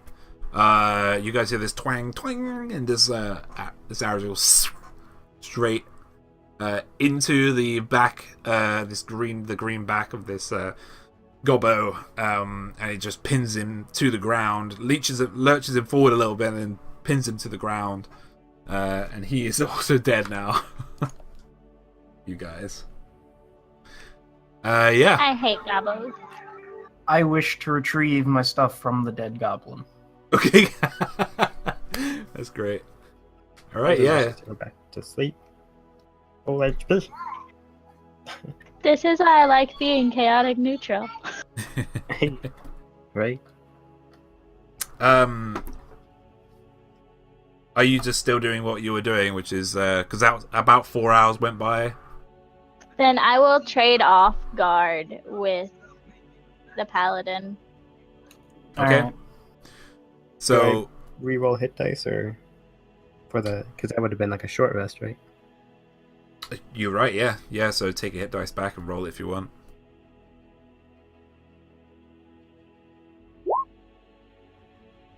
Three HP heal. Why can't I get a good HP? Oh. Does anyone else want to do that, or are you good? I would like to. I'm good. What is it exactly I do? D10? Okay, yeah. So you should have a box with hit dice in it, and it should say 1d. I think it's 10 for you. I'm looking at the one you sent, and there's nothing in hit dice. Oh, isn't there? I think you might be right. No, you're right. What yeah. are you? He's a human, which I think is. Oh no! Wait. Wait, is it the gnome or the? Okay, So he's a 1D paladin. That's You're a 1d10. D10. D10, dude. Alright, so we'll roll 1d10. 7. Okay, so you get 7 HP back, and you've expended that hit dice until you have a long rest, which is what you're going for right now. Thank you. So yeah, stick a 1d10 into there as well. That's something I've missed. I'll stick that in there. And I guess I will take watch while they go back to sleep. All right, you sit down, just like chilled out while these two snore away, or if you don't snore, then you don't snore. And yeah, you just watch the sky go over, and it's slowly lightening as the birds' magic hour starts to open up, and you can hear all the birds tweeting, saying they're awake. Until finally your full 8 hours are up, and it's about 5-6 o'clock in the morning right now. No more encounters have come your way. You didn't even hear anyone go along the road this late at night. I'm just gonna like flick a couple of small pebbles at them and be like, "Hey, get up!" I'm awake. Calm down. I flick one more rock at the paladin just because I like the sound it makes as it comes off of his armor. So it's like You trying to tiny. hit on me? So what Callista thinks is a rock, but it's actually a pebble. Yeah, you just hear this like faint ting, and it's just this tiny gnome, forest gnome, just throwing tiny pebbles at your chainmail. Not looking at you, just looking at your chainmail. Quite literally, I am shorter than the goblins. Dead serious. She's 4 foot even. She is the shortest a gnome can possibly be.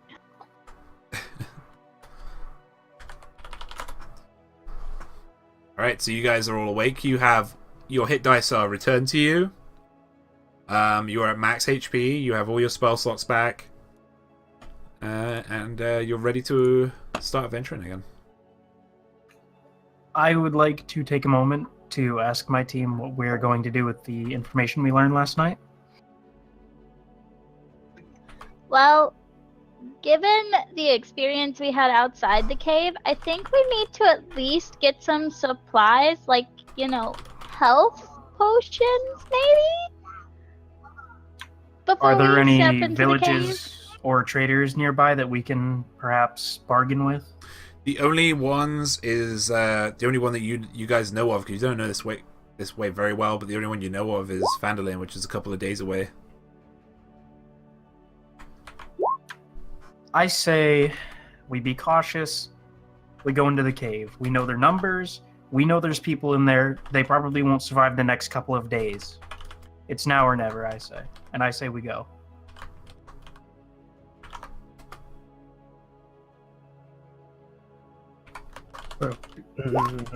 He said no more than 20. 20 is a lot of gnomes. And Grog is pretty big. Not that Tanzu's scared, but Tanzu thinks we're not ready. I'm kind of inclined to agree, y'all. I'm not sure we can get through that the way they kind of just kicked our asses last night. Take the card, get our gold pieces. Tanzu hates to say it.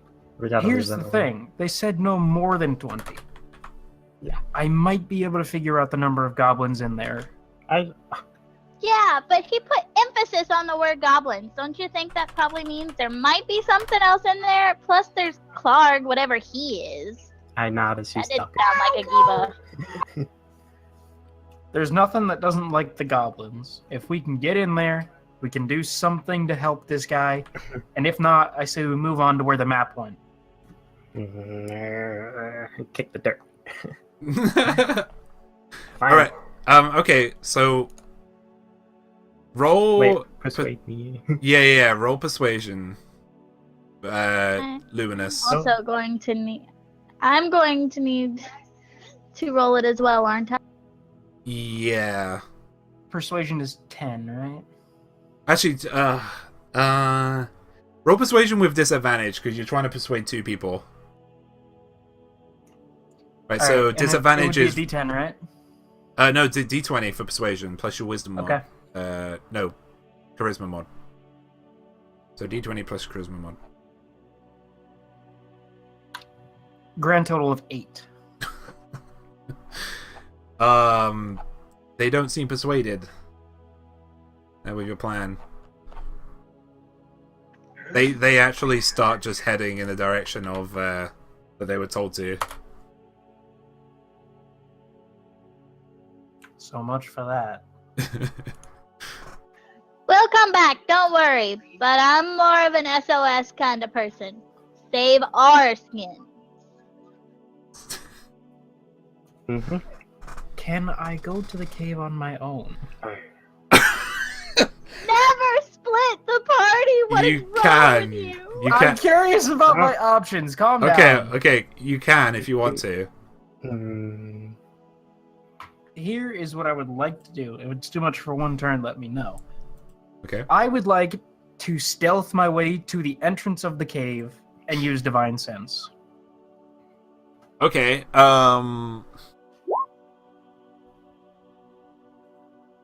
Okay. It will take you about 45 minutes to get there. If so, you're doing okay. So you get to the you get to the opening. and I need you to roll stealth with disadvantage because you're wearing chainmail. And that would be D20, D10. That's D20. It's always D20 for these kind of rolls. 14. 14. Yeah, my other roll was 19. Okay. Hey, you managed to sneak up to the left side of the cave entrance, where all that foliage and shrubbery was. Let me just go up to that. Get this map up. There we go. These two are not here right now, so let's stick these over here. Yeah, so you go over here, and you're in here. You're in here right now. I will uncover this for you.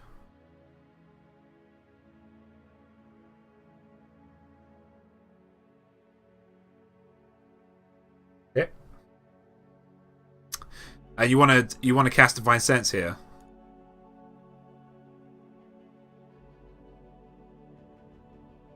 Hello? Oh, sorry. Yes. All right. So let me just explain what Divine Sense is. The presence of strong evil registers on your senses like a noxious odor. Powerful good rings like heavenly music in your ears. As an action, you can open your awareness to detect such forces. Until the end of your next turn, you know the location of any celestial, fiend, or undead within 60 feet of you that is not behind total cover. You know the type of any of these beings, but not its identity. You also detect the presence of any object or any place or object that has been consecrated or desecrated, as with the Hallow spell. Okay, so you use this. You close your eyes, and you can feel your Divine Sense being pushed onto this cave. You can feel it hugging the sides of the walls, and it does not sense any undead, fiends, or celestials in here. None at all. Alright. I'll return to my group. Okay. Did we keep walking without him? It's up to you guys. What did you want to do? Did you want to wait? I wasn't gonna wait, but I could be persuaded to sit tight. Okay. I thought we could just play a game of dice while we wait. We would give him 2 hours. If he did not return, we would have left. I'm good with that. Okay. Okay. Right. So he got back within 2 hours. Just within 2 hours, actually. He came back about with 20 minutes to spare. Yeah, and you two are just sitting there, just like playing around, throwing pebbles at each other, whatever you do, whatever gnomes do when they're bored. Yeah, and Luminous illuminates out of the passage of the trail, and he lets you know that there's no undead, fiends, or celestials in the area around that cave. How helpful. Good thing we were looking for goblins. No. Gobbows. I mean, what else could be in the cave besides the goblins? For all we know, they were lying. Orcs, Dire rats, wolves, dire wolves, bears. Bears. lions, But would and any of tigers, those and bears. Would any of those tolerate the goblins, though? Have you ever met a dire rat? Oh my. No. I am good friends with Dire Rat. I mean, it's an animal. Doesn't have to tolerate the goblin. Just has to be angry and starved enough that they let it off the chain and it attacks what's in front of them, not what's behind them.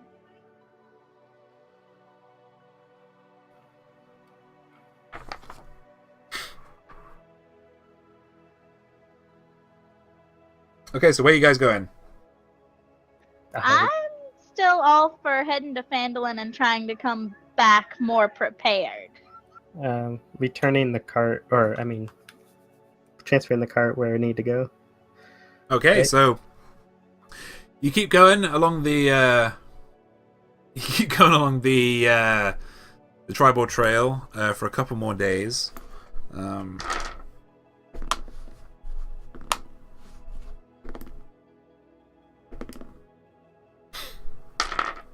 and come across no troubles.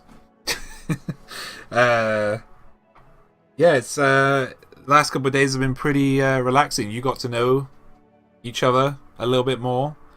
That's up to you guys what you want each of your characters to know about the others. Do you want to talk about it now, or? Sure, I guess, if no one objects. We can do a little bit RP.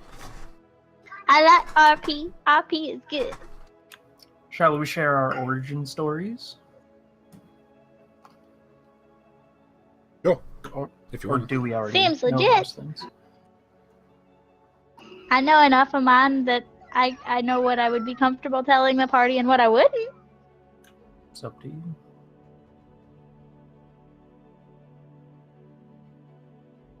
Okay. Who's going first? Otherwise, I'm gonna suggest we play 20 questions. I'll go first, I guess. Just like a little in-game synopsis of what happened. I went to war, came back, everything but a few people were dead, and now I hunt for the people who destroyed my village.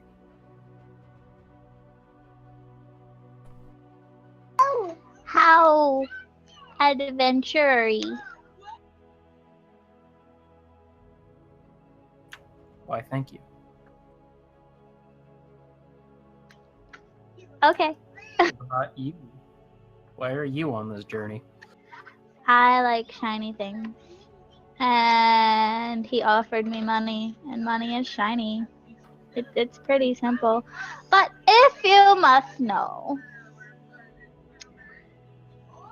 I was kicked out of home. I caused a little too much trouble. There was an issue, and there was a lab, and there was an explosion, and I got called a pestiferous defiler of dairy, whatever that means. I don't think it was good. He didn't look very happy. And then my parents, when they found out I blew up the lab and lost another mentor and still didn't have a job and was no longer an apprentice, kind of kicked me out. And my auntie gave me this. And there she is going to hold up a small, very creepy, black-haired porcelain doll and say, "This is Miss Edith. She is my best friend." My friend. And then Miss Edith and I went from home, and then we went to Neverwinter, and then I got offered money, and then we killed some goblins, and we almost died, and now I'm here. Is that doll cursed? No, I haven't tried yet. Why? You don't sense any evil coming from that doll. That doll, at least. I squint my eyes and stare at it. She moves it just barely, and it blinks.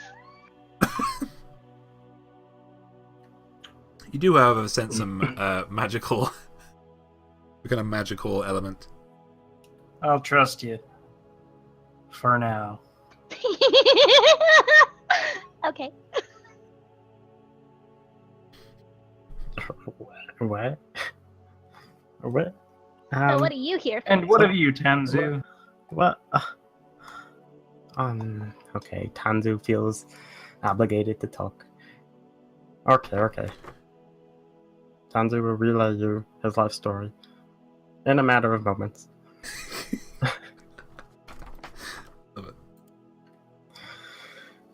I did prepare something, but I'm just gonna kind of read off of that, but just make it so it's, not first person. Yeah. I was raised in the hills of Hermock. I was 22 years old when it was destroyed, and by Fae.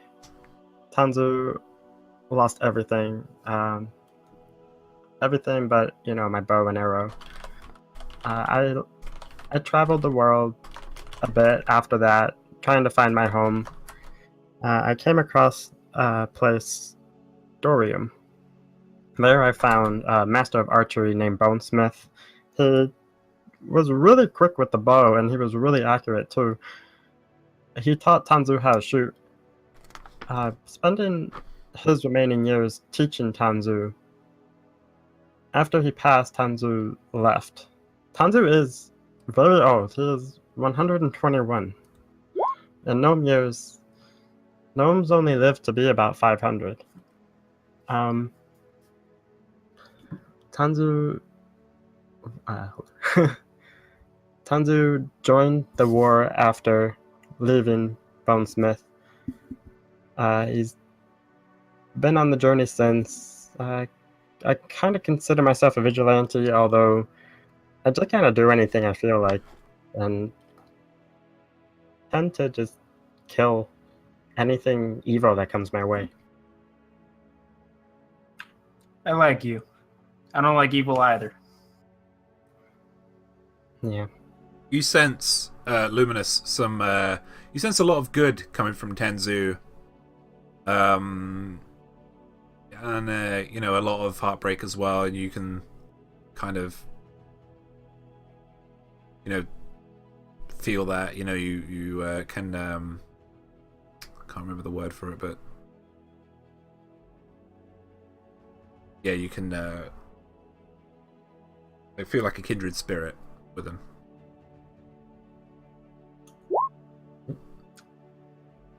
I see you've lost much. I'm sorry. It's not something I bring up too often. Understandably.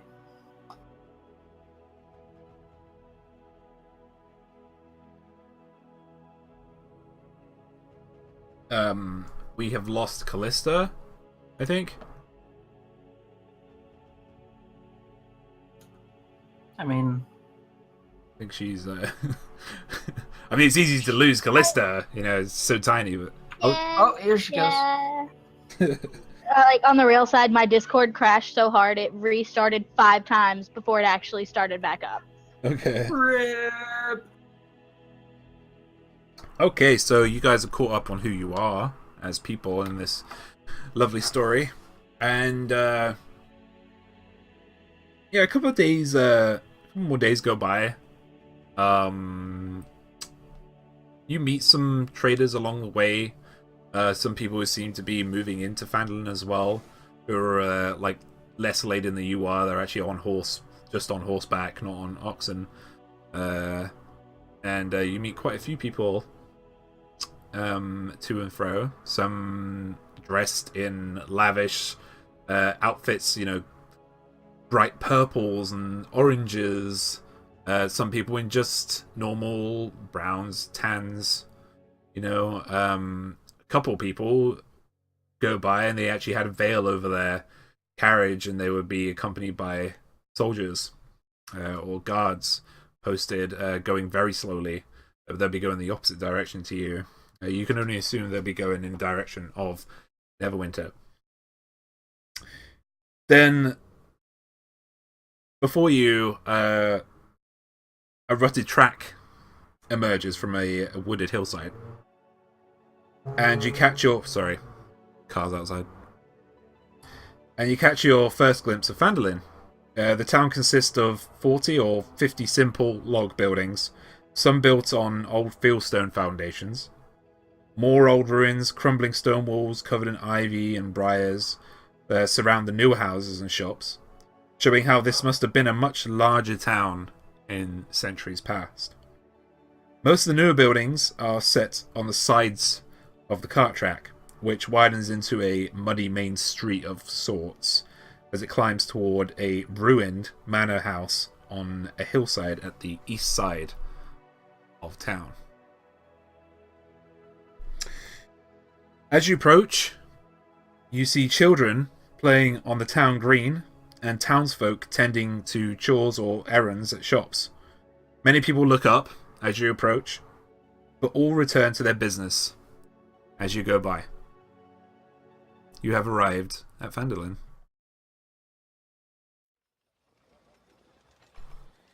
Sweet. Let's go drop this cart off. Alright. Yeah, trail behind looking around the town, looking at what the people are like. Say that again, sorry, friend. I'm just looking around as I'm trailing behind them and investigating, like, to see what the people are like here, like happy and are they poor, are they rich, kind of, are they? Yeah, make a perception check for me.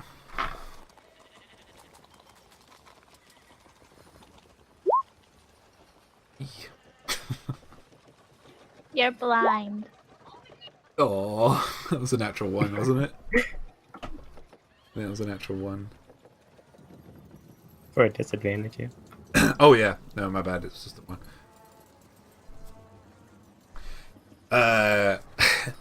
You look around, and I mean, there's just so much going on, and you're so excited to be here that you can't really gauge the community that well right now. Everything's so fast. People are whizzing around doing their work. Well, look at that. Oh, like that. Yeah, oh. exactly. Wow. Just just get so distracted. You guys should be in Phandalin now. Yep. New map. So I'm thinking I would like to convince the party to drop off the wagon and collect our money and then find the nearest inn or tavern, because interesting things always happen in those. Okay, so you guys Mix's PC just crashed. Well, Looks like I'm not the only one having technical. We'll catch him up. You two know that Barthen's Provisions is where you needed to go. Everything here is very shoddily, but well signposted. Like, stuff has kind of been, roughly engraved on a signpost in the center of town, where in the general direction everything is. Okay. You want to go straight to Barthen's Provisions, yeah? Yeah. Yep. I do. What did I miss? We're hey. on our way to drop off the cart. Yeah, so you just got to the middle, and I was just saying to these guys that crudely, but there is a big sign pointing in the direction of everything that is in this town currently. It looks like it's been quickly done. Yeah, and you see the sign for Barthen's Provisions, which is heading to the southeast, easterly direction.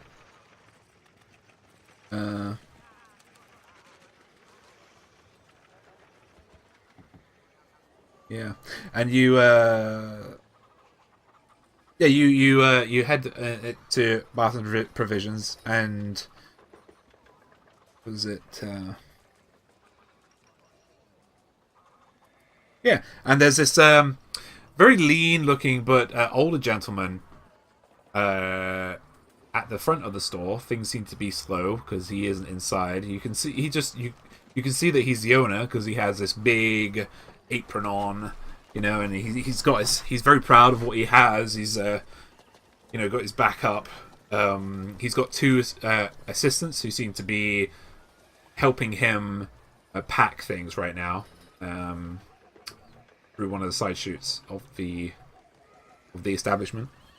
He's balding, but quite a lean man. He still gets around, it would seem. The two assistants he has have got thick brown hair, both of them, very similar lengths, very burly looking, and don't say an awful lot. I'm just gonna hop in and say, hi, we brought your stuff. So he looks down at you because he's about high 5s, 6 maybe feet. And I'm 3 foot tall. Yeah, he looks down at you and he's like, "Oh, hey, youngin. Well, is this my cart here? Wasn't old Gundren to come here and give this to me?" Where's he? Hello? He looks at all of you. Well, apparently there were some issues with some goblins, but we needed supplies before we could sort that out. I And see. yeah, I'm lying through my teeth about how simple that is. I'm not. So he looks at you also as you talk. He says, "Ah, you must be from the south too, then. Hmm? That's me? Excellent. Good. So, what did old Gundren tell you to do then? You said just leave this here. I was going to pay you. I knew I was going to do that.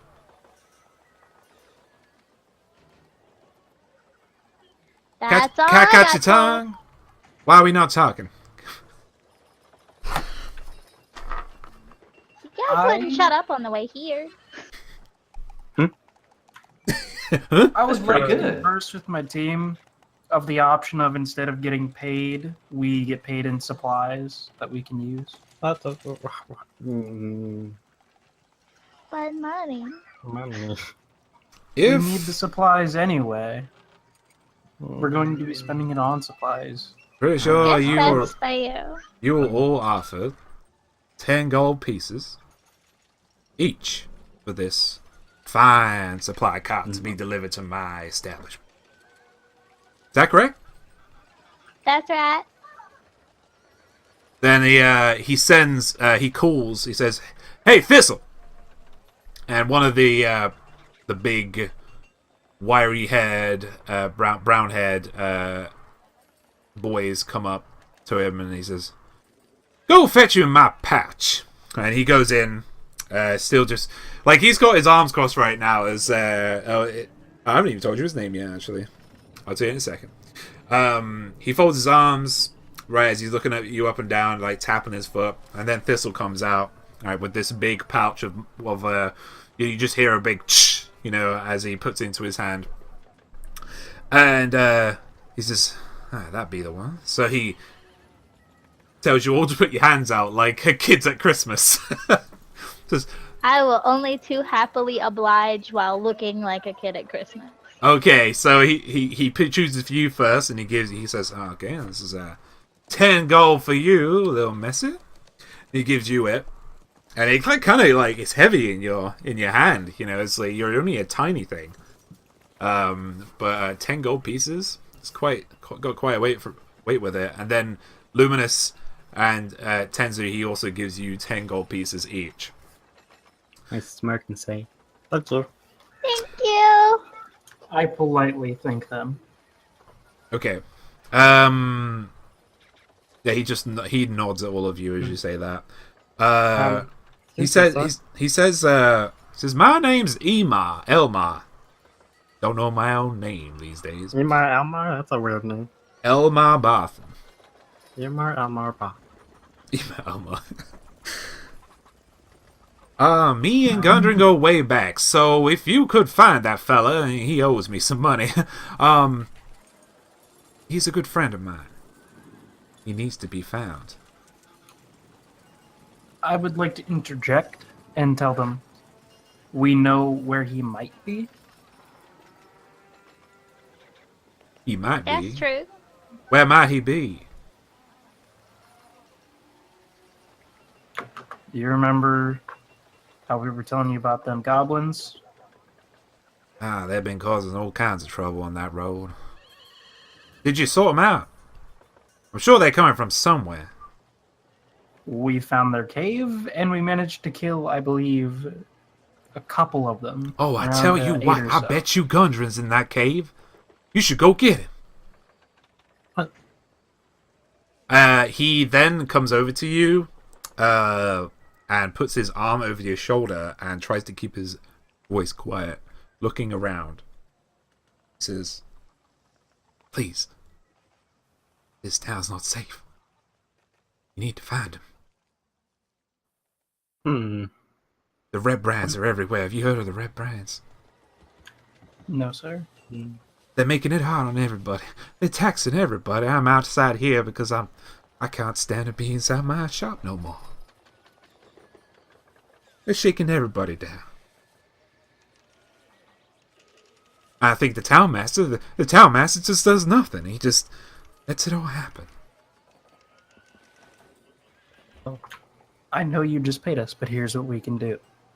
You give us the supplies we need, we can go and take on these goblins and rescue the man that we need to. I can give you as much as I can. If you can help with Gundren, I know where they, and then he says with a very low voice now, I know where they go. The Red Brands. There's a little inn on the east side. They stay in there. That's where they drink. I mean, when you can, you should go visit them. I think I like this plan. But yeah, he says that he will give you all the supplies you need. Well, that he has. He can give you each 20 rations. A day. His shop mainly deals in like general goods, like like rope and gardening tools, that kind of thing. Can we get enough to sell to someone else in order to buy a couple of health potions? Are you asking Elmar this? Oh no, I'm asking you if when he gives us that, I can take it somewhere else, sell some of it, and then go buy health potions. There is nowhere around here. This is a freshly created town. There won't be anywhere where you can get health potions around here. The local alchemist has not yet moved in. No. Well, shit. Let's take what we can and haul ass then. He also says,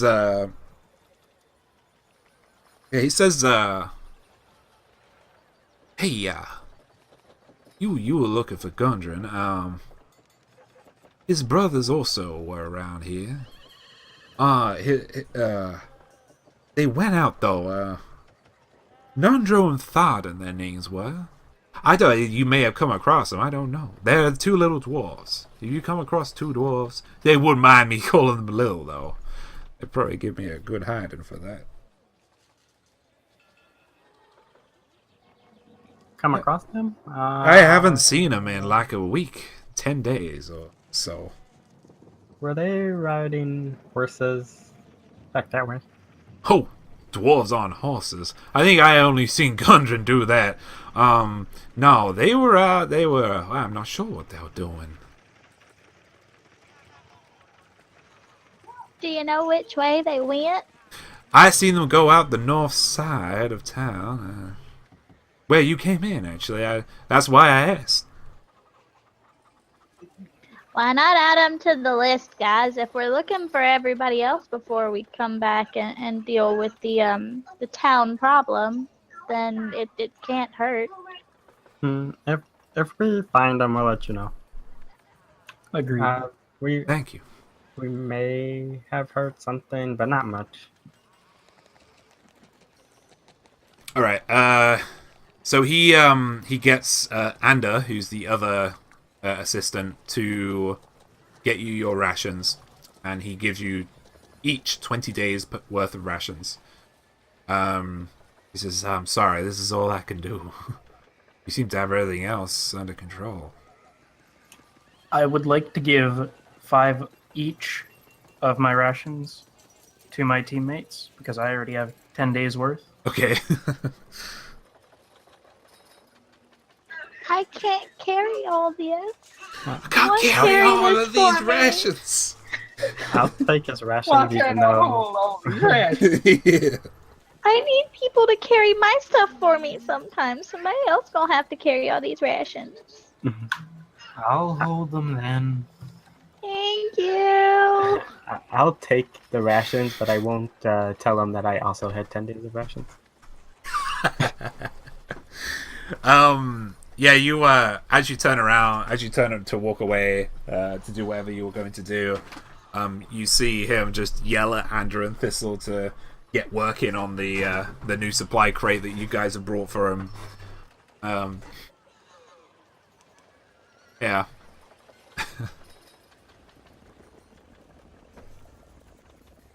So what now, boys and girls?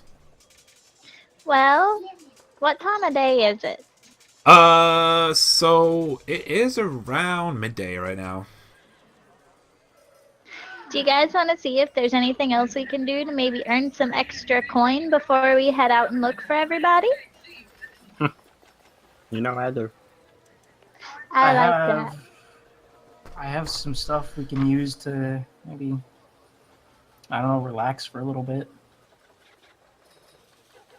Well, if we can see if there's any other jobs that need doing around town, we can stay the night in, I guess, like an inn or something here, so we'll at least have one night of comfort before we head back out on the road.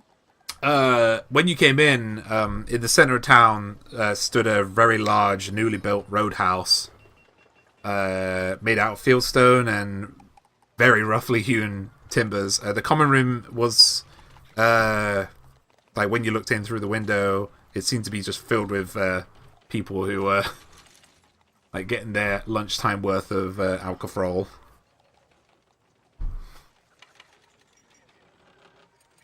What would you like to do? Sounds like a good place to start. Mm-hmm. Seconded. Okay, so you head over to the Stonehill Inn. As you look closer at the waving sign outside, it's very simple. Just someone has roughly carved what roughly looks like a hill on a piece of wood. Yeah, and as you walk in, it's like a Western kind of deal. Everybody just, because everybody knows each other here, they just all turn to look at you curiously. There's no suspicion there. It's just like, why? Everybody then like turns to the other one. They're kind of whispering. Well, you never seen a gnome before? I am going to completely ignore it and skip up to the bar and do my best to make it up onto a stool. I will listen carefully to the chatter, but I will ignore it. Okay, yeah, the the chatter just kind of bounces off you as everything else does, and yeah, you see like a tiny gnome just quickly go, up to the bar.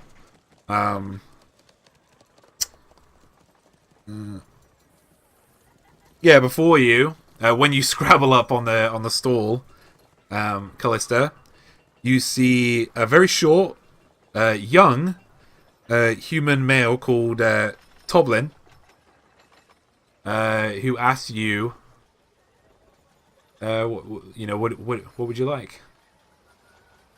I would like 1 glass of milk and to know where we can find work to do.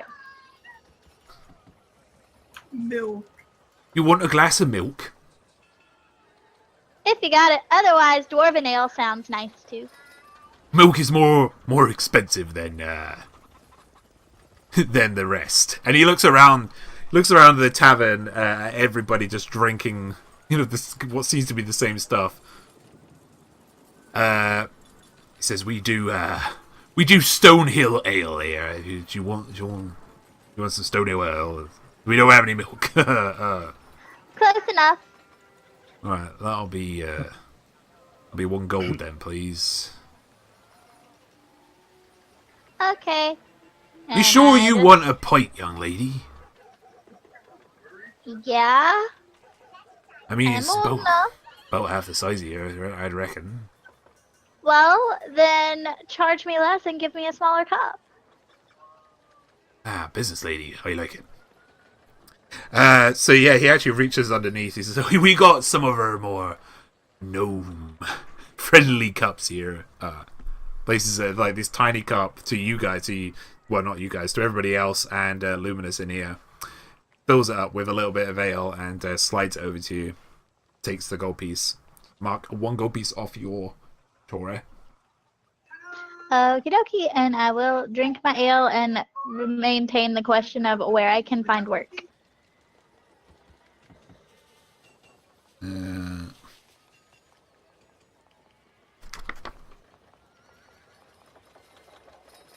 I tell you, I don't really get bothered. You know, you want to probably ask everyone around here, though, in the hall. Everybody here, they got their own business. They know. They know more than I would. I just do the drinks, you know. And he says, it's like he gets out this cloth that's just looks really dirty. It's like he just absent-mindedly grabbed the closest thing that was cloth-like and started like cleaning with this dirty rag a glass. Oh yeah. And he just goes to the other end of the bar.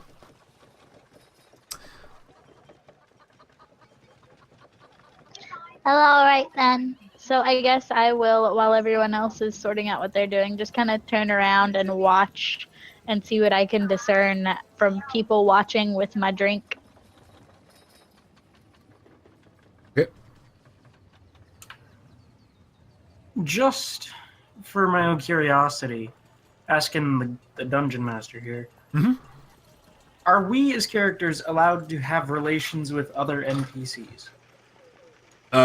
Romantic relationships. Alright. Or, what do you mean? Yeah, no, that's what I meant. I was just curious. Yeah, you can. Yeah, you can.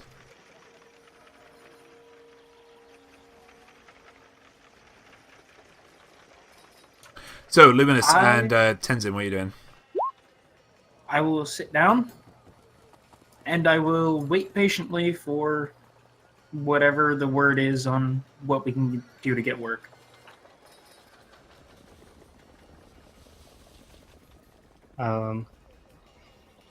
I'll order the Stonehill Ale and ask if he has a shot of whiskey.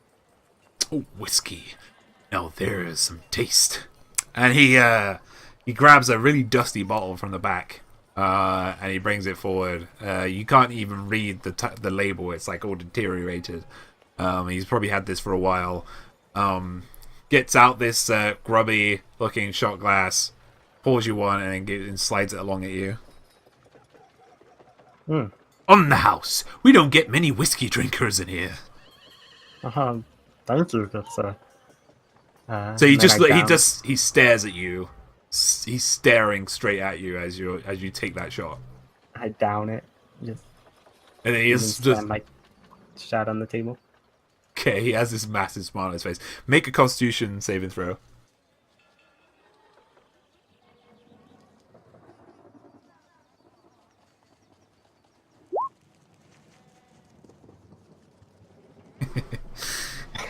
All right, you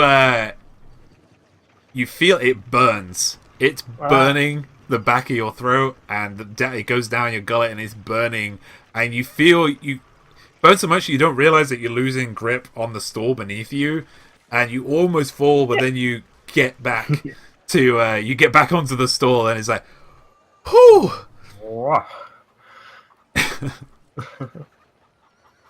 That's some aged whiskey there. And he just winks at you. And then he goes over to Luminous. Do you want something, sir? Anything? No, thank you, sir. I am a man of religion. Then he just walks You drink off. wine, don't you? I can. I Okay. choose not to. Get into the sacramental wine just once? He actually goes to the end of the bar to actually come out from behind the bar, and walks up to, doesn't know that you're all together, even though you came in all at once. Comes over to you, Luminous, and says, "Sir, do you mind if we have a talk? Just me and you." Why not? Let's have it out here in the open. Can't do that, sir. I would like to talk in the back.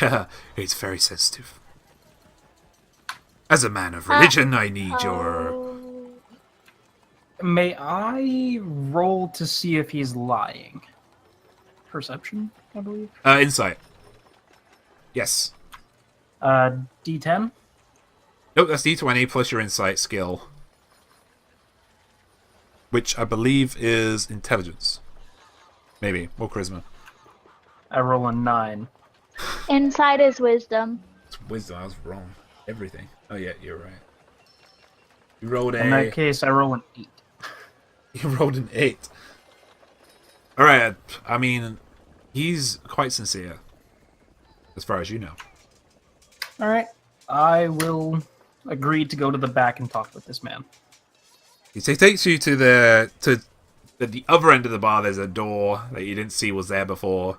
And he asks one of the ladies who are walking around this one seems a bit older than the rest, to sit at the bar and keep it for now. And yeah, he opens the door. He says, just in here. This won't take you long. You go inside. Everyone doesn't watch you though. Everyone just stops watching you as you go in. Can I shout after him to yell for us if he needs us? You can, yeah. Yeah. Luminous, make a perception roll. No. Make a perception check. Just roll d20 and add your perception skill. So wisdom. 21. Excellent. You hear her squeal through the crowd to just yell if you need anything. Can do. Okay. So he takes you in and he has a frown on his face. He doesn't quite know what to say. How he's going to say something. He's trying to wrap his head around something. Sir, you're a man of... You're a man of the cloth, yes. We need some help here. I don't know. Have you heard of the Red Brands? The Red Brands, have you heard of them? Yes, fairly recently, actually. Never mind. They've been allowed to terrorize this town by our townmaster, Harbin-Wester. He's done nothing about it. We've tried to come back and fight them off, but to no avail. They've even taken some families,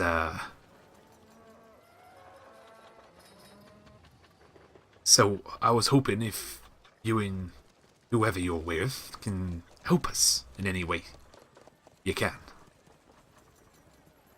I can't pay much other than a room.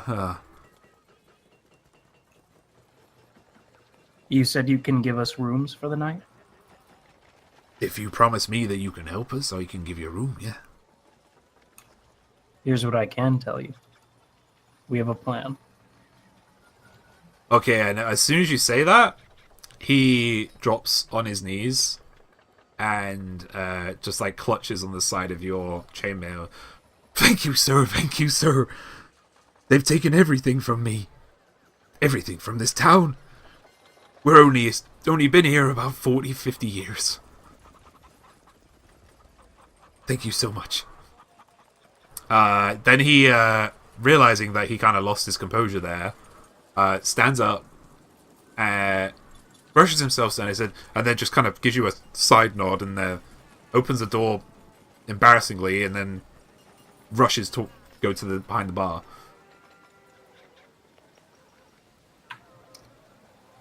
I will walk out back into the bar, casually, and ask to speak with my fellow adventurers in the back.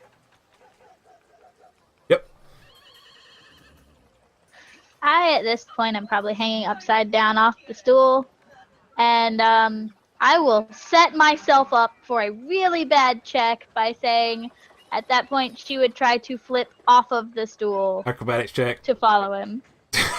Because I can't see how this would go wrong. Naturally. Hey, it's not strength-based. Hey, don't bonk your head. Might get a concussion. You roll backwards off the stall, very awkwardly, and you kind of like lose. You expect to hit the floor with your feet, but you actually just awkwardly grab on the side of the stall and then just kind of climb down and look around you. Hopefully, no one saw that really terrible. Nailed it. excuse for a flip. She's the size of my 2-year-old. I mean, how graceful could she be? Right, Tanzu is a little drunk, and he just hops off the bar and tries to maintain his balance as he slowly walks towards the group. Good. Let's hook up then. That was adorable! Are we in the back room now, or are we getting... Yeah. If you guys all like line up and go to the back room.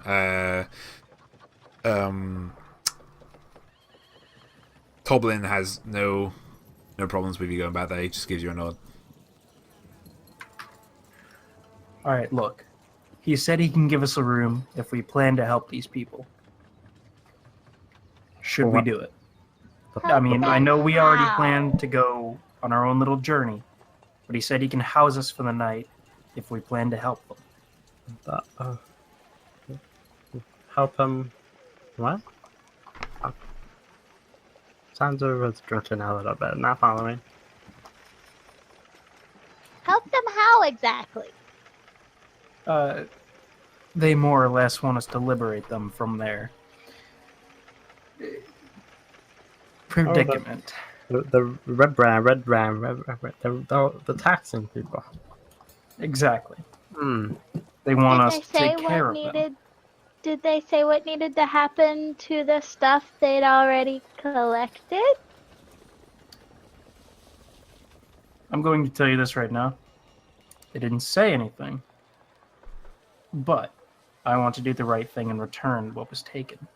The right thing. You do what you think is right. I'll take care of me. He wants If to do the right. there are belongings that aren't claimed, I'm not going to stop.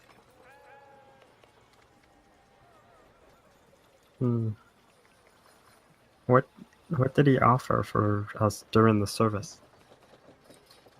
Immediately, he offered us rooms.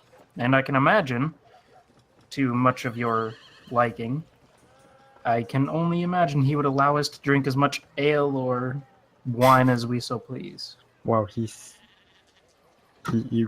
think he would do that? We would be saving this town. Roll persuasion. You want to try and persuade him? Yeah, because I'm not on board, but I mean, when he says ale, now I'm kind of like... Roll persuasion. Beverage. Luminous, roll persuasion with advantage. D20? Yeah. And it would be under charisma modifier? Yeah. Alright, plus 3. So that would be 15.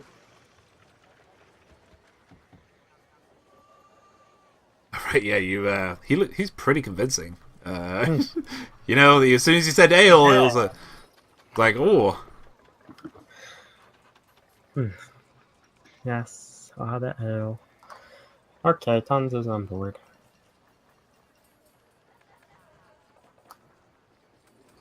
I say we go rest the night. We rescue our friend. We come back and deal with the situation here in town. Any objections? Nope. No objections at all. So as you finish this discussion, there's a big crack, and you look outside the door, and two gentlemen have just slammed, seemingly, into the Stonehill Inn, and they start shouting, "Alright, you lots! We need our taxes, we need them now. It's for our drinking money, ain't it, Pete? Yeah, it's for our drinking money." And that's where we're going to have a break. Alright, we're going to get back into the game now. Okay, guys, so I've kind of hastily put a map together. This isn't how the end is a little bit bigger than this, but you'll get the gist of it when I pop it up. But okay, so the last we left you guys, You were coming out after like getting a plan together. Maybe I'm not actually sure what the plan was fully, but you were coming out, and as you came out, two people who were dressed in kind of black hide, like black brown hide, but their cloaks were red. They came in and they had like they both had really long black hair, greasy, and both of them had like scars on their faces, wielding knives and a scimitar. And they demanded taxes from everybody when you came out. Whoop. How close are they? Are they within 10 feet Yes. of me? Okay, we presence? we have a plan. Can that be a thing? I think me and my little gnome friend have a plan. Which one? Which gnome friend? This one! Okay. But seriously, Fey presence. If they can make a wisdom saving throw against a spell save DC of 13, they avoid being frightened. Okay, the one on the left makes it, the one on the right does not. So the one on the right is terrified of me? Yes, so it has to move away from you. Sweet. I would like to make a persuasion roll. Okay, what do you want to say? I would like to tell them to leave the establishment or suffer. Oh, so intimidation. Yeah, roll. Do you have proficiency in intimidation? I do not. No, you don't. Okay, so that is just roll d20 plus 3 because your charisma is a 16. Can I assist with an intimidation roll? How are you going to assist? How are you going to assist him? Typically how assist has always worked in the campaigns that I've either run or been a part of is you roll the same, and if it's a certain set, they either get a +1, +2, +3, or +4. No, I mean what I mean is how do you want to assist him with this intimidation? What are you going to do? Oh, I am going to basically just act like I'm about to cast Eldritch Blast, so glowy fire, angry face, and basically like leave or die. Okay. Roll leave or die. Luminous, roll intimidation with advantage. The roll was 14 without the modifier, and it's charisma, correct? Or wisdom? It's charisma, intimidation. Okay, grand total of 17. Okay, that's with your advantage, yeah? Yeah.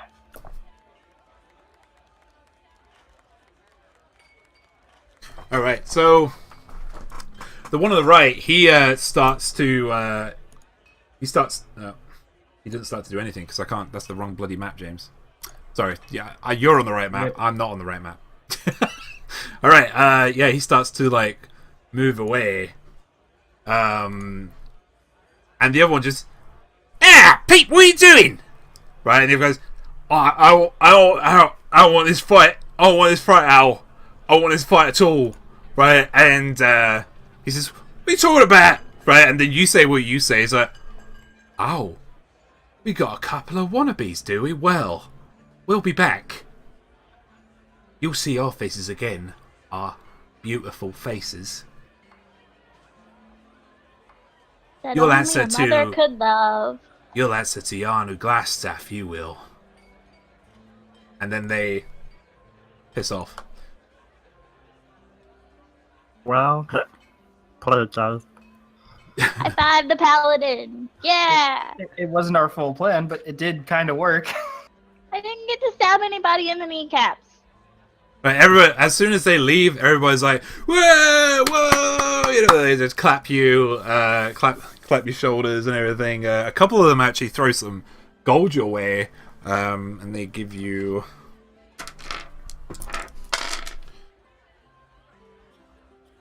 You get 6 gold in total thrown at you in silvers and coppers, but right now we're just going with gold. So if you want to share that between the party, you can do. But yeah, everybody's like, they've never had anybody fight back like that before. But then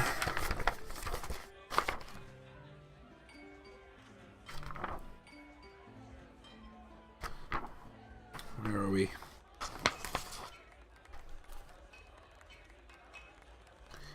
Yeah, Toblin is behind his bar right now, and he's looking very, very proud, right, of you guys, and he's very happy for what you did. But he also has a note of worry across his face, what this may bring potentially.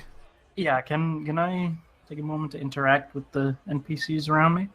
Yeah, how do you want to do that? I wish to stand on the table and pronounce to them, they will be back. Everyone leave to a safe place. You shout that to everybody, yes? Yes. Okay, so yeah, as soon as you say that, everyone looks at you and your chainmail and your holy symbol, and people start to listen. A couple of people are like too drunk to go out, but most of them do actually leave. Toblin does a whole Travolta thing, like, oh yeah, we did. You know, like his business has just left, but then he realizes why you're doing this as well. Yeah,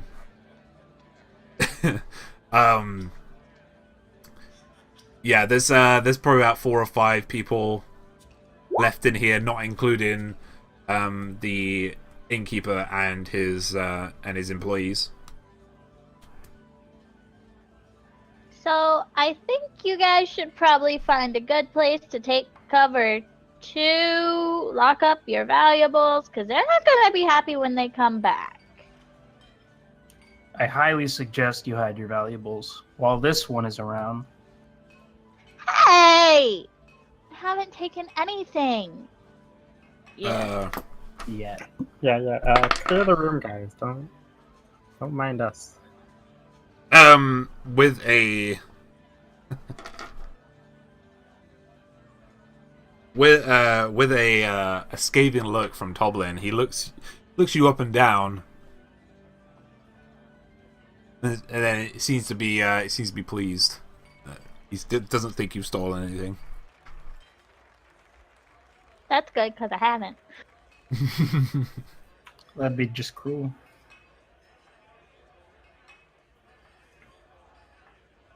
Okay, so there's like a couple of murmurings, you know. There's like, as I say 5 or 6, there's probably about 7 or 8 like very drunk people in here just sitting by chairs right now who are like, some of them are saying random shit. There's the older woman who you now know is the wife of the innkeeper, as he's been kissing her and giving her a hug and, you know, smack on the ass every time she goes to get to wait on tables and stuff. And there's a barmaid that seems to be over one of the slightly less drunk people, who just seems to be talking and talking, not really doing anything else. Not even moving around doing it, like seeing to anybody else. She's just constantly yabbing on. Yeah, what would you guys like to do? Another shot. Okay. So Toblin Do you comes really over. want to be inebriated when they come back? I'm not drunk. If no one I'll be fine. objects to my actions, I will try and help the drunk people out of the bar. So God, no, this is my tavern. You and yeah, they're slowly escorted outside. Some of the I'm sure they'll be fine. Let them stay. as you like put them at the doorway, like a couple of them just like fall flat face first into the mud outside. You just hear them snoring outside. Is there a bucket of water or a horse trough nearby? Oh yeah, outside, yeah. There's a small stable outside. Cool. Can we dump buckets of water on the drunk guys? You can, yeah. Let's It do it. works in the movies. So yeah, you try and pull this pail of water from the stable trough over to these unconscious people outside the inn, and you pour it all over them. And it's not even that. They can't seem to get their eyes open, but some of them do start to crawl towards their houses.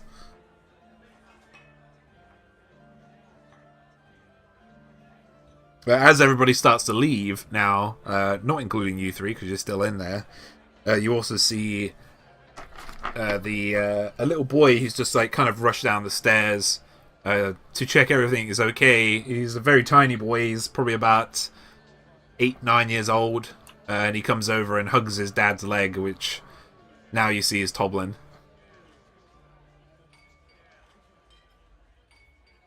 He's still bigger than me. Yeah.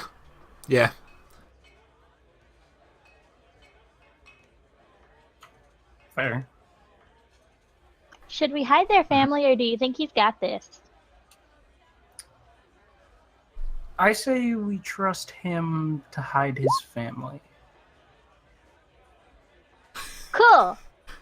Do we have anything we can do to prepare for them to come back, or do we just wait and then fuck them up when they walk through the door? I don't think we should stay in the building, because what's stopping them from lighting it on fire? So Absolutely nothing. Taxes. as you What's guys stopping them from lighting it on fire? as you guys are talking, you hear Toblin just overhear Toblin speaking to his son. His son's not actually just hugging his leg. His son is actually pulling at his leg. He's trying to get his attention, but he's too busy like watching just what happened with everybody being shoved out, his inn being threatened, etc., etc. What is it? What is it? Right? And he says, but you know, little Quilleen's son, Carp. He just said to me, there's a secret. There's a secret. It's a secret. He told me. Secret in the wood. The Red Brand's almost caught him though. Right, and then as he hears that, he looks. The dad, Toblin, looks directly at you lot. Secret in the wood. I like secret. When Tenzin says that,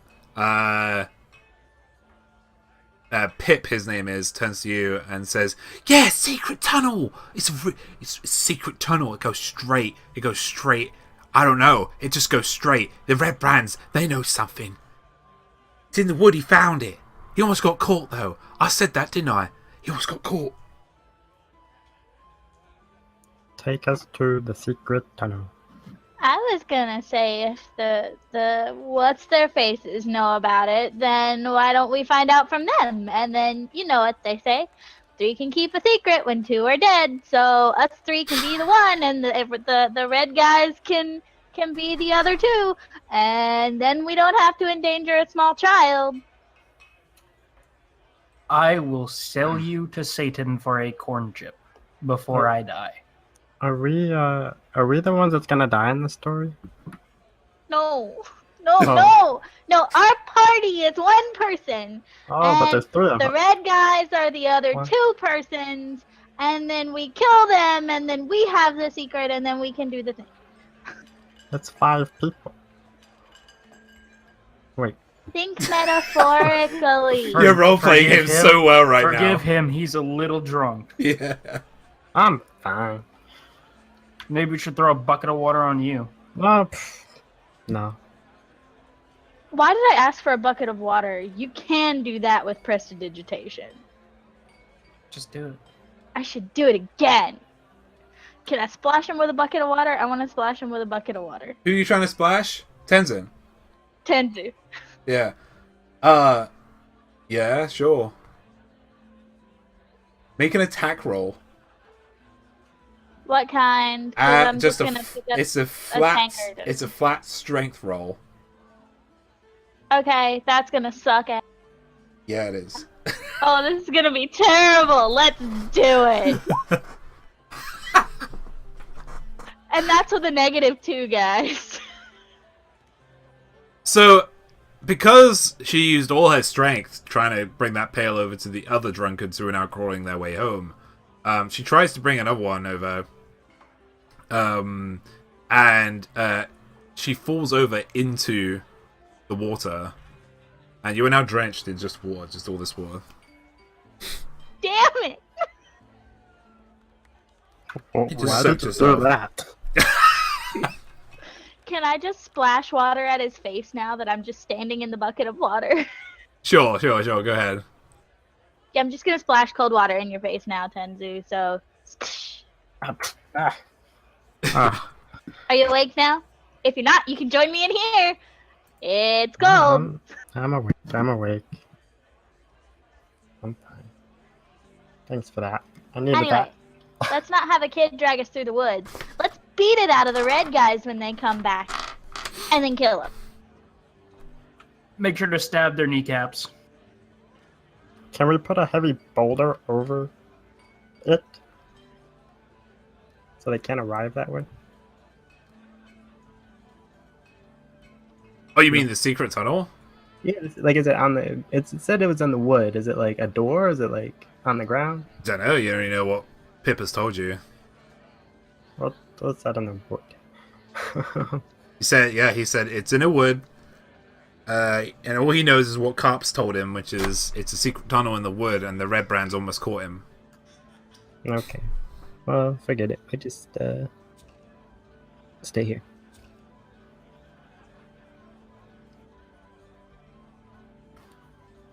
Okay. Now we play the waiting game. Literally. Indubitably. Should we have a snack while we wait? Have a shot while we wait? Yeah, I I'm down. mean, Snack! everyone. Snack! I mean, everyone left. This place might be destroyed. We may as well eat. Everyone Well, left? let's try not to destroy it. I want to go to bed tonight. In a bed. No, let's not try to destroy it. But I'm saying we may as well enjoy some food while we're here. It's like Pip and his dad's. Or is like everyone gone? Sorry, say again? Is Pip and his dad here, or is like everyone gone? No, Pip, his dad and his wife or his mum are still here. Still So I behind the can't, bar. They're kind of clearing up everything, to be honest. Everything. No. We should eat and then probably set up some kind of cover for when they come in. At least I'm going to set up something to hide behind. I will help. I will choose to hide behind the counter.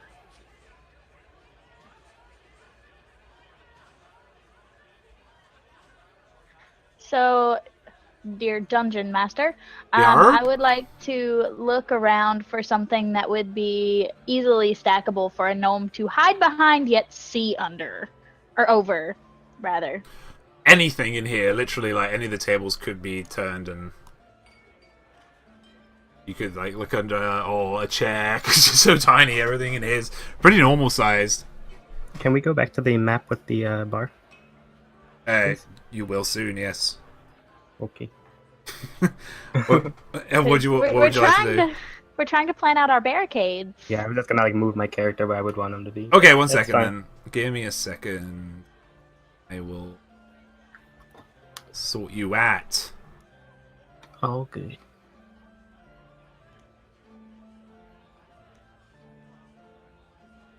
And whoop, and where are we? Sorry, this thing is being weird. Yeah. And there we are. Thank you, my dear sir. Thanks. So I'm gonna basically flip over this corner table to hide behind. Okay. So you've got pretty much full cover from that. Okay. Hells yeah! I'm And gonna that hide is behind the door. that's like a partition wall, so that's also full cover. All right. Okay. I think I'm behind a door. Yeah, you are behind the door. Yeah. Alright, wait a second. Yeah. So, you guys have been doing this, and the innkeeper and his family are kind of, because you've not told them anything. You just started hiding behind things. We told I thought they were listening in on Yeah, us. I announced to the entire We bar, were not get somewhere quiet. safe. You did, actually. You're right. If they don't want to, I'm not gonna stop them. No, and in case you haven't noticed, Callista's not exactly quiet. Yeah. Okay, so,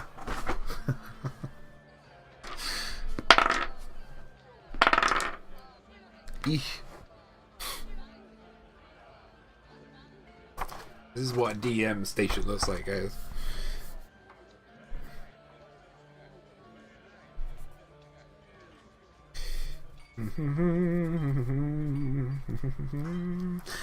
Okay, say about 8 hours go by. You're all getting really, really tired. It's about 10, 11 o'clock in the evening now. And you're getting pretty late. You're getting pretty tired behind your tables and your walls and your doors. But you start to hear some scuffling outside, and you start hearing some shouts, and they're shouting for Toblin. Yeah, Toblin! You ain't got your friends in there, have ya? You'll come out here. I think you owe us a talk. Toblin and his family have gone to bed. You told them to go to bed a couple hours ago. But you hear there's a boom, boom, boom, boom, boom of someone coming down the stairs. But Toblin sees you, and just stay still. What would you like to do? I want to gesture for him to tell them to come inside. Oh, make a persuasion check. Absolutely.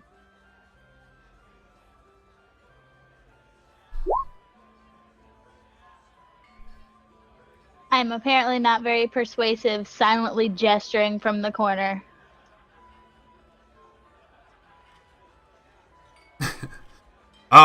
Yeah. Okay. Wait. Yeah. Right, so, you tell him, yeah, let's go on. You tell him to come in here a little bit. He's a bit tentative, but he walks over slowly and walks over to the open door that you're behind, Tenzu. It says, what is it you want? What is it you want? I don't want more trouble. And one of them turns to him and says, I hear we had some trouble in here earlier on, my lad. You normally give us all the taxes we deserve, but today that didn't happen, did it? That means we take triple. Do you hear me? Triple. That's what you hear. He says, I can't afford it. I can't afford that. You've taken everything from us.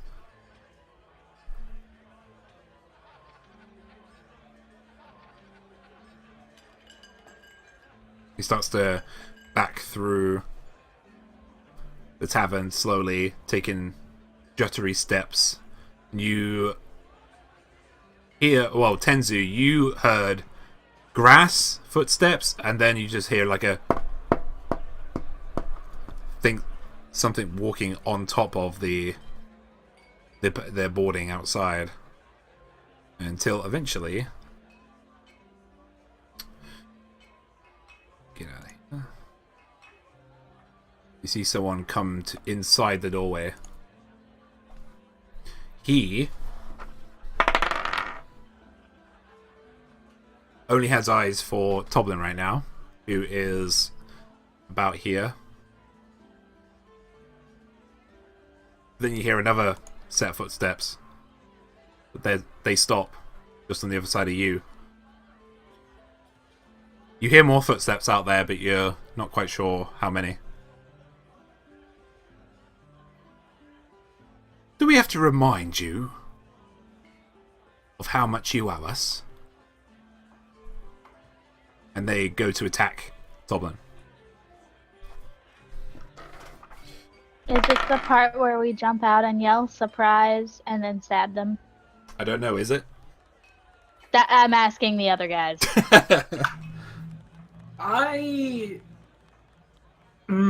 Where are they again? Can you not see them?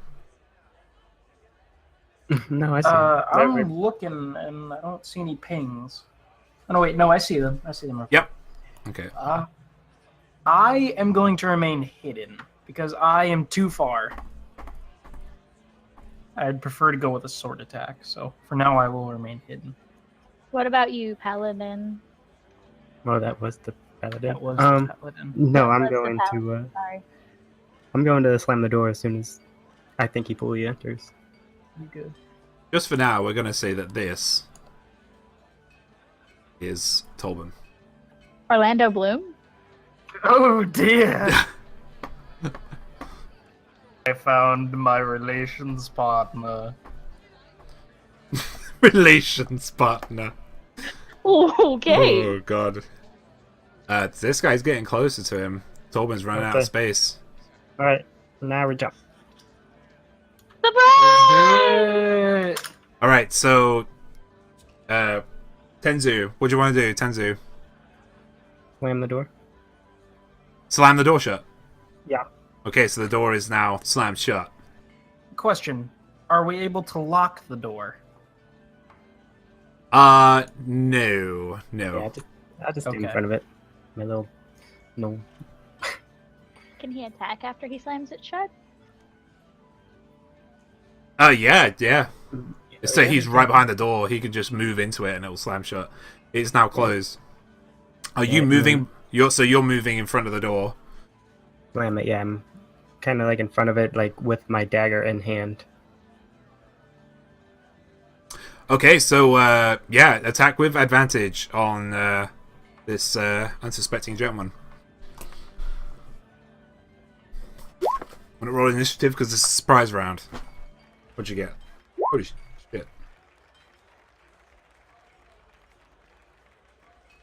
Rip, stab. Stabby six stab. Yeah, he gets a right old good in there.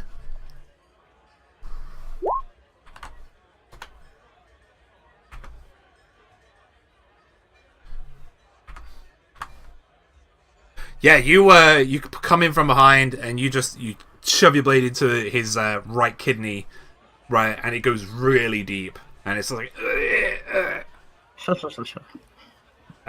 He goes to turn around, but it's too much pain for him. And we're gonna go with Callisto. What do you want to do? I'm gonna poke my head out enough from behind the table to attempt to use, again, Eldritch Blast, because this doesn't seem like a good place for a crossbow. Okay. Nope. Not unless you give me advantage. Now, if I have advantage for popping out after he's gotten stabbed, then No, it's a surprise round, so yeah, you have advantage because he's surprised. Go ahead. That's a 21 then. Oh, it is. Shit, you hit him With a 3. with 3 force damage. Because I don't want to burn down the tavern. Burning down the house. All right. So yeah, you're using Eldritch Blast, right? I sure am. Yeah. So this again, this purplish, powderish, like kind of residue just comes out of your hand, bolts towards this red brand, and clocks him one on the head. And he's a bit dazed for a moment, but he's still up. Okay, and finally, Luminous, what do you want to do? Surprise round, so... Actually, I would say you don't get advantage because you'll be running at him. I will stand in front of our friend. Okay. and I will use my sword. Okay, your longsword. Are you two-handing it or one-handing it? I will one hand. Okay, so you got your shield out as well for next round. Yep, and that would be D20. D20 plus your attack bonus for your longsword.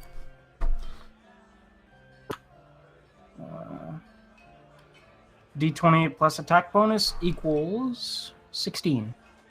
It's a hit. You hit him. Alright, roll that damage. A 1d8. Plus 1. 4. 4 damage. Wait. Plus 1 is 5. 5, okay. Yeah, so you hack into this guy's midriff, and you don't go quite deep enough, but this guy's taking a battering, and he's not looking good right now. He's been battered from all sides, and now we roll initiative. I need the healing.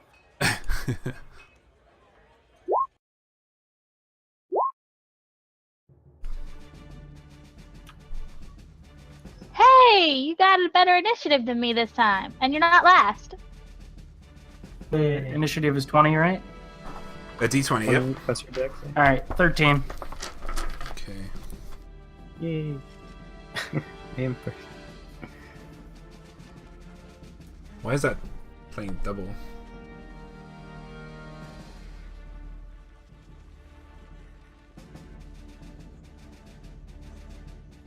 Sorry.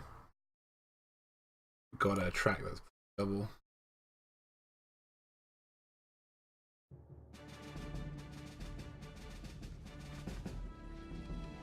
No, we'll have to deal with it.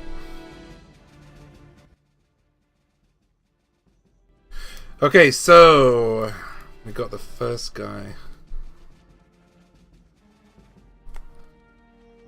You got 20? I got 21. Tanzu. Tanzu got 21. What'd you get, Luminos? 13. What'd you get, Callisto? 15. Yeah.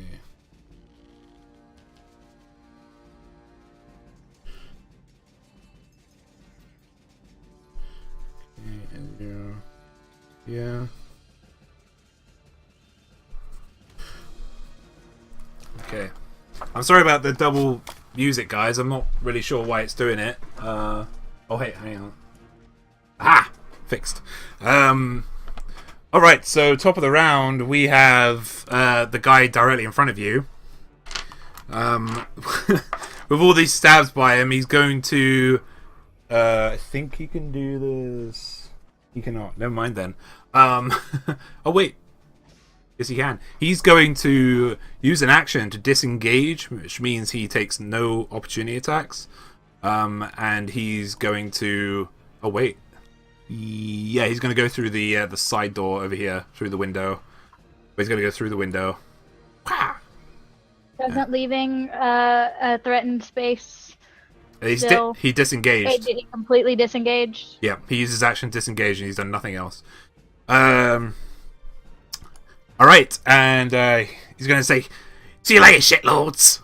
And he's going to piss off. Then this guy on the outside is going to... He's going to move over here to this window. And he's going to jump through, making a acrobatics. Rolls an 18. Makes it, jumps onto the table. Rolls over the table, gets to you, Luminos, and it's going to make an attack. RIP! Does a 16 hit you? Remember, you have your shield up, so you have 18 AC.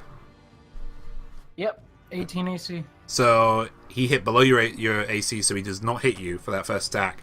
He's going to go for a second attack. He rolls another 16. Get good, scrub. He comes in, he does like, he runs around here and goes, runs through the glass, the glass window, rolls over the table, and takes 2 swipes at you, but it seems like he ran out of steam before he got you, because each swipe just like clanged against your chainmail, not quite biting deep enough. Next we have another guy. This guy, he's gonna run. He's gonna run here to here, and he's gonna try and open the door. Can you make a strength saving throw for me, Tenzu? Yeah. Wow. Yeah, he actually moves you, slams the door open, moves you over here. I don't know how to get rid of lines on here. I think you just right click them. No? What about select?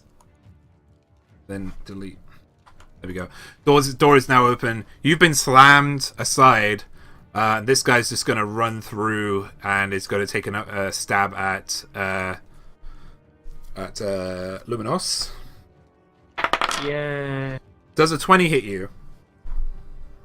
Yep. Yeah. Does a 22 hit you?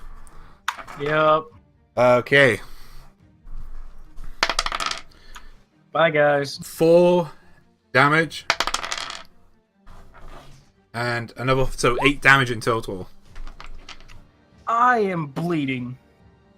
So yeah, this guy comes in, he just like opens the door wide open, moves Tenzu aside, right, and then he takes 2 stabs at you. One of them goes quite deep into your right midriff, and the other one takes a big slash on your leg, and you're looking pretty nasty. And now we have Callista. What would you like to do? I am gonna poke my head out again. I am not as worried, I guess, about the guy outside. Actually, can I still see him outside the window? Wait, I thought I rolled a higher initiative. Huh? Yeah, he I got. rolled You skipped 21. Tanzu, I think. Shit, I did. Sorry, dude. Sorry. It's okay. Oh damn! You, it's because I got. Sorry, man. It's because I had you right at the top. Sorry, man. Go ahead. Right.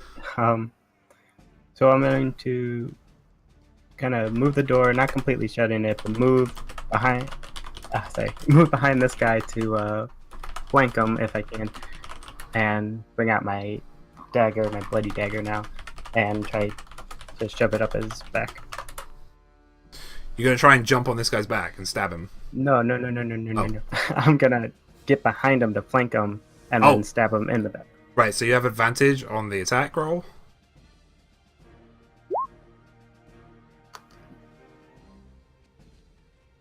You just hit, actually. How's that? Shut the door on Tanzer. Shut the door in Tansu.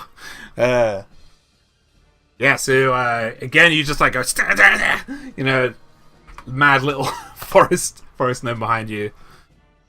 Yeah, and little ragey forest gnome. Is there anything else you want to do? No, that is it. That is it. Okay, now we have Callista. Sorry. Sorry, Trey. That's all good. Can I see this little shithead outside the window? Yeah, you can just see him. Cool, because as long as I can see him, I can still hit him with this. Okay. Good luck. Hey! I think that hits. You did it! Alright, roll that damage. Slam the door and Tenzu will stab you. Nice! Alright, that guy just explodes. You send out your purple ray and it's just like... He just evaporates into a eldritch mist before your very eyes. I think we can add like little crosses on these guys. No? Maybe big crosses then. There we go. Alright. Oh, yes. Oh, okay, so that's a dead body there. So now we have... So that's all you want to do? Do you want to move, or...? I have full cover. I'm not moving. Okay. Okay. Okay, Luminos. What do you want to do? Is there a way that I can attack them both? No. You can only attack one at a time. There are weapons that have like a sweep kind of feature, but not the longsword. Can I attack one and then set up a defensive position against the other? You will just naturally be in a defensive position because you have your shield on. Alright, I will attack my friend in front of Tanzu. Okay, attack thou friend. May your rolls be high. It's a d8 plus my weapon bonus. D8 plus 1. Oh wait, That's the d20 plus. yeah, it's D20 hit. plus your plus 4, which is your attack bonus. 12. That does not hit, unfortunately. But he is flanked. So wait, you both. No, he's flanked and you're not. Yeah. So get advantage. So roll again. Alright.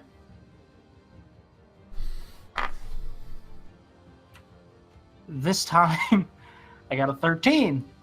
Yeah, that just misses. Yeah, you go in from one side, but you just stop, and then you try going from the other side, but he ducks. You're killing people. These are bad people. These are bad people, Spike. Yeah, you miss both both of those attacks. Send help, please. You don't want to move, or I'm not trying to push you, nudge you to move. But... If I retreat, will they kill my bar friend?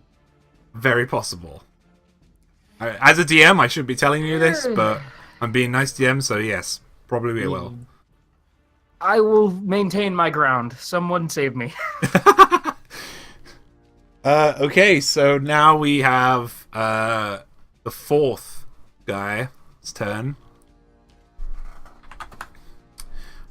He is going to come at the back of you, Tenzu.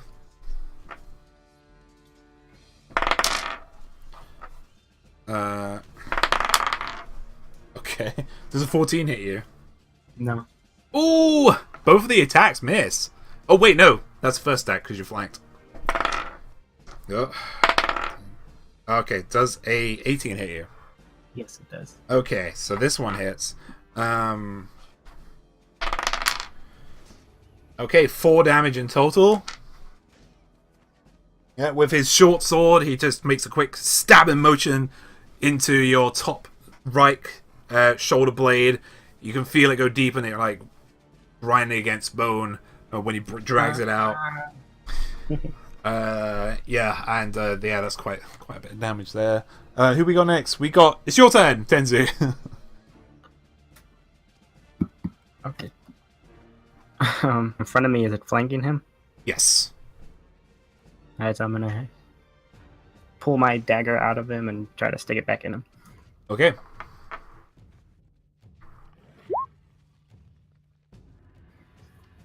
That 14 just hits. Just hits. Okay. So for 5 piercing. Ah, come on, dude. Bloody thing ain't working. Yeah, again, you went on the right hand side, and then you just stabbed in the left. Quick stab, cha cha. You have like such a rage for this guy because you pushed you aside. Yeah. Yeah, but he's still not down yet. As a bonus action, I'm gonna do second wind. Okay. So you gain HP plus like some HP with your Constitution, right? Yeah. 8. Nice. That's like you at full health, I was like. Okay, so the first one's dead. This guy here, is going to take a swish at you, Luminos. Does an 11 hit you, Luminos? I don't think it does. Broke again. It doesn't hit him. A 10 doesn't hit him either. This guy just can't hit shit. This guy just rolled through the window like a hero, right? He just can't see. He can't do shit. So yeah, he takes 2 swipes, and again, he just doesn't have the strength to go through this chainmail, right? Of Luminos's. Yeah, and he just stays there and he's like, "Argh!" He just grimaces at him. And now we have the guy in front of Luminos. I return. Hello. You know that guy rolled through the window? He tried to attack you twice again and failed twice again. Woo! Live another turn. So the guy that's in front of you, Luminos, is going to attack you. Yeah. The 10 doesn't hit you. Oops. And a 7 doesn't hit you either. Everything's missing you right now. Everything's just like it's like sausages, you know, being hit against trees. You know, it's just like poof, poof, poof, poof. Nothing's actually penetrating your armor. What's Someone shoot him. They're trying to cut down the mightiest tree in the forest with a herring, guys. exactly? I mean, they're doing a pretty good job. I'm bleeding. And now we got Callisto. What would you like to do? Let's see. Yeah. I'm gonna end up spamming Eldritch Blast until something better comes along. Damn, level 1. Can you keep casting that? Because remember you use the spell It is a slots. cantrip. Oh shit! Okay, never mind then. Nice. Oh, DM shuts up. Well, warlocks are Rip. awesome. But yeah, no. I guess I'm not gonna get a good bead on this guy, so I'm gonna aim for this guy between these two. Okay. Please be a good shot. Nice. All right. Yeah. You hit. Oh For well. 5 mode. You yet again at this time though, this like you send this purple bolt out, and it lands squarely on this persistent bastard in front of you, Luminos. But you and Tenzu get this purplish mist on you, right, as he explodes in front of you, in front of both of you, and he is now also dead. Exploding chunks, my favorite for dinner. They're not chunks. They're just like these guys are just like a, you know, they're just exploding into like powdery dust, pretty much like purple powdery dust. Delicious. Yeah, exactly. Is that everything? Remind me not to piss her off. I am actually going to come out from behind my table. Are you sure you want to do that? Sure. I can't use Hellish Rebuke unless someone hits me first because it's in response, so it's just sitting there. It's a reaction, yeah. Bide your time, child. Callisto the mass murdering gnome. The 22-year-old mass murdering gnome. She's barely more than a baby. And that's your movement, yeah? Hey, body. Right, Luminos. Yeah, I'm done. Your turn now, Luminos. I will face my foe To your left. with... Yes. Yep. With a one-handed longsword. Okay. Go ahead. Take a swiggity swoot. Oh, natural 20. Oh shit! That's a natural Hell 20! yeah! Oh! That's 20! A net 2000 even. All right, Oh, nice, and dudes. then So what that means- 1d8. Yeah, so what that means is that you roll your 1d8, you double it, then you add the mod. Ooh, that's good. 9. 9 in total? 9 in total. With it doubled? It should be. I get Yeah. +1 strength. Yep. So Yep. 10. I rolled a 4. Oh, okay. Oh. Natural 2000. No, I'd roll the 4, double it, and then plus Hey, 1. okay. I got you, dude. Sorry, I was confusing things then. All right, I mean that's still a big amount of damage. So yeah, you after seeing this guy just like poof, you go completely like blind for a moment, and then you just start like wildly flailing your sword around, and you like hit something squarely on its right hand side, and you take a big chunk out of this flank, right, of this guy, and he kind of like he can hardly stand, but he's still standing. Splack, right, so just quick recap. So these are 20s, not natural 20s. These are 20s, 20-sided die. Okay. Or rather, this is 20-sided die, it's a bit bigger, so you can see it. Okay. When you attack, you roll a d20, okay, and if you get a 20, right, it means no, that's a 14. If you get a 20, right, then you get a crit. And what that means is you roll your damage dice, which depends on the weapon you've got. In his case, it was a longsword, which is a 1d8 weapon. And then whatever he rolled on the 1d8, which is this guy, right?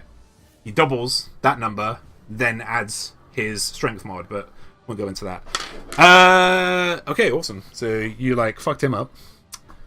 Now we've got this last guy here. He is going to take another stabby stab at you, Tenzu. Or try to. Because I think he missed the last time. He's got advantage on both. Ooh. Does a 21 hit you? Yes,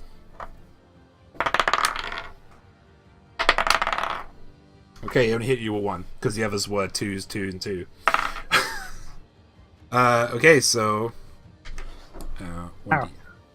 Ow. Wow. Oh, wow, he hits you for 8 damage. So he gets his short sword, and he goes even deeper this time. He just goes for the same injury he went for before on your right-hand side, goes straight through your kidneys this time. It's like twist it a little, then drags it back out. It's like, you know, and you're like, you know, as it gets dragged out. And he's just kind of, he just sneers over your shoulder, and you know, he's just disgusting. You can like smell his greasiness from here. And it's your turn, Tenzu. Tenzu doesn't say a word, just slowly Kill turns me. around. And just slowly turns around. Yep, you turn around, and you're going to go for him now, I imagine. Yeah, just a little bit. I'm gonna rip my dagger out of the other guy and just turn around, look at him with the dagger in hand, and just try to plunge it into him. Okay. So this is just what? Okay. Rage is real. It affects the dice. Anger and hate are supreme. All right, so you hit him for 4. And what would happen if I tried to, like, would he get an opportunity? If you try and move to there, yeah, he would. Oh wait, no, Oh, no, he wouldn't it's because behind a wall. and Right. it's still within his 5-foot influence. So you can move around a target, you just can't move into their influence. Okay, so I'm gonna just... I'm gonna move right there. Okay, awesome. So you're dead, and you're not dead. You are dead. All right, so this guy who rolled through the window, like frickin' Jean-Claude Van Damme, is gonna try and hit you again, Luminous. I can't catch a break. Oh, hey, 15 doesn't hit you, does it? Nope. Does a 23 hit you though? Naturally. All right. Bring in for low damage. 5, 6, 7. He does 7 damage to you. I am out. Ooh. Ooh. Tank down, guys! Tank down! So he goes for one attack. Sorry. He goes for one attack, but again, just kind of doesn't sink deep enough. And then he just like gets really mad at himself. He just missed 3 attacks in a row, right? And then just like plunges his short sword into your abdomen, through the side of your abdomen, right? And you see your friend before you, Luminous, fall after taking so much of a battering. But he is down, unconscious right now.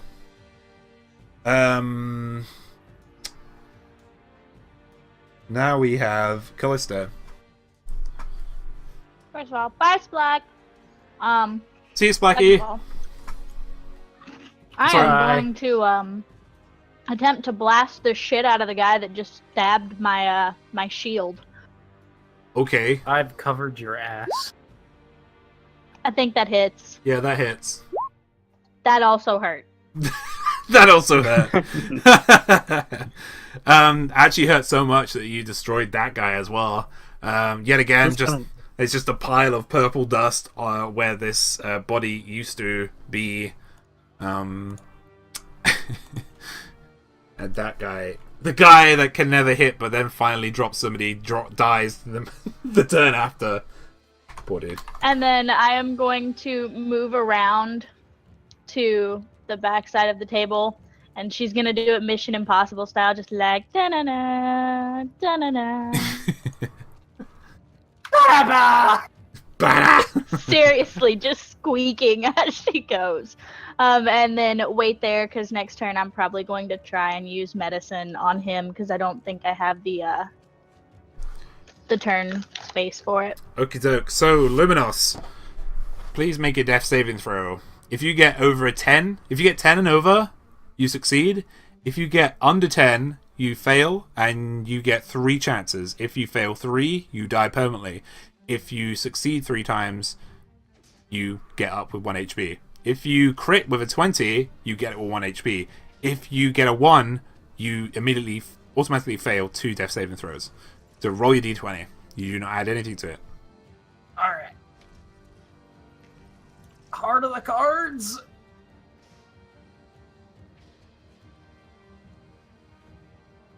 What you get? 7. Do I roll again? Nope. That's a death save. Death save fail. Yeah. Yeah, I marked it down as failure. Yeah. So 2 more of those, and you will be dead forever. If you also take damage while you're down, you also take some death saves. Just bear that in mind. Someone save me. I'm right here. I just have to wait for my turn, damn it. Thank you. This guy, seeing that somebody just dropped, is going to. No, he's not. He's going to run. Gonna run for it. You get an opportunity attack, Tenzu. Stab him! Stab him! Kill him. Since he's running, is it a advantage? Yeah, I guess it would be.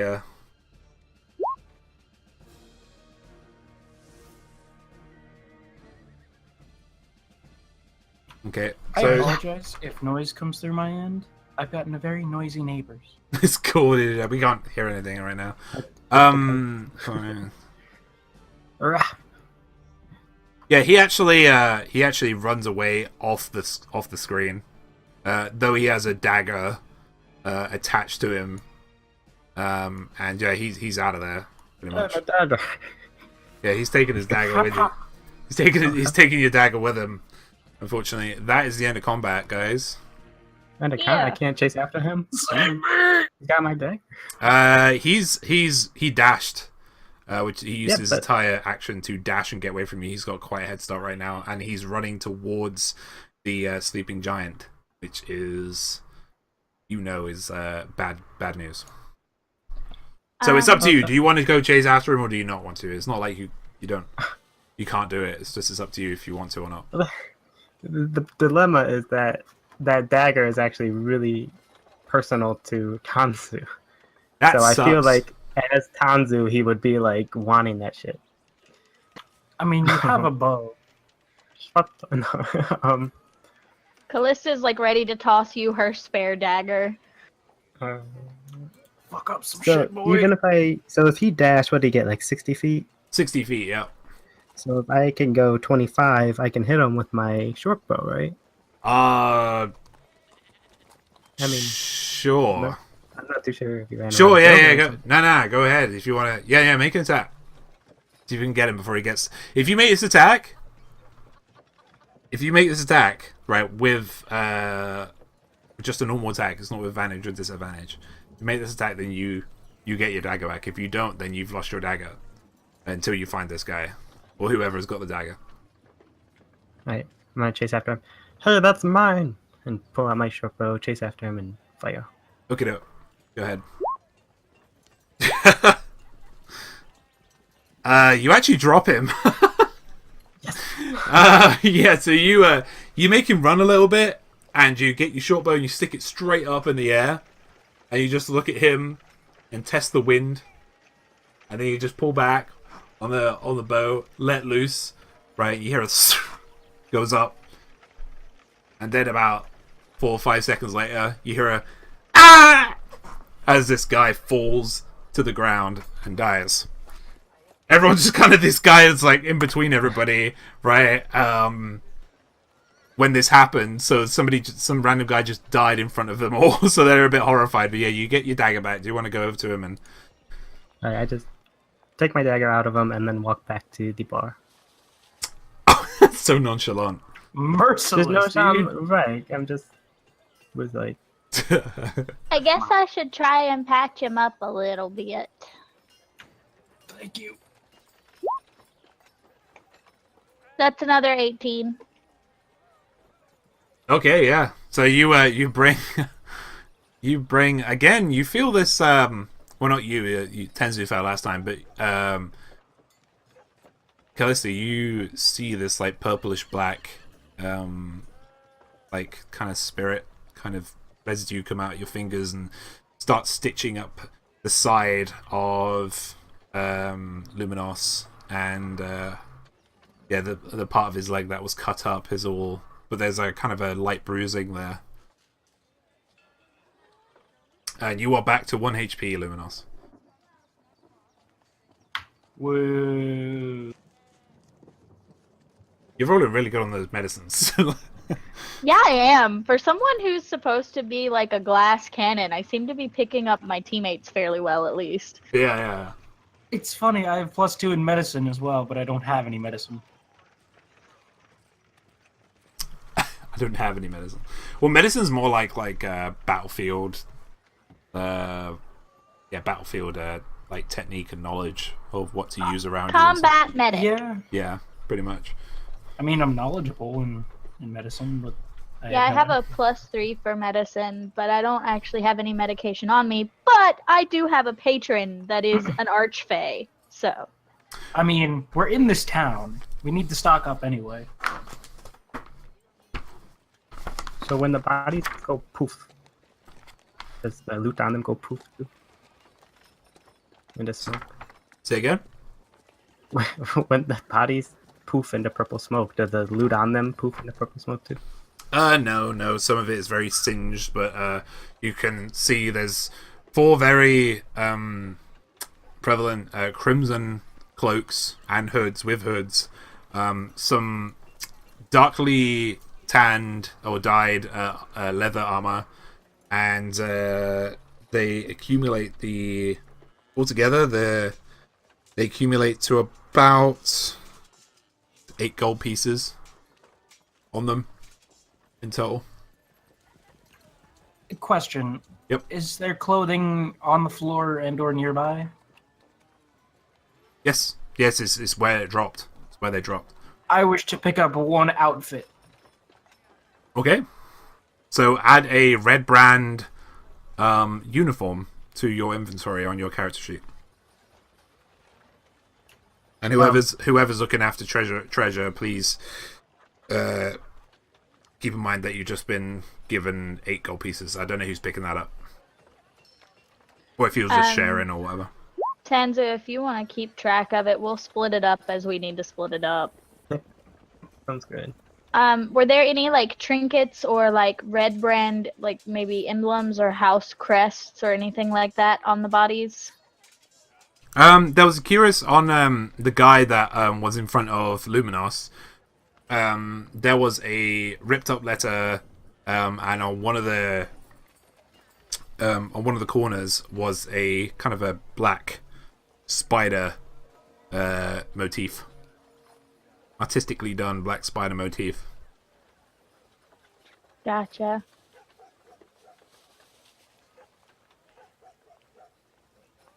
May I suggest a full rest?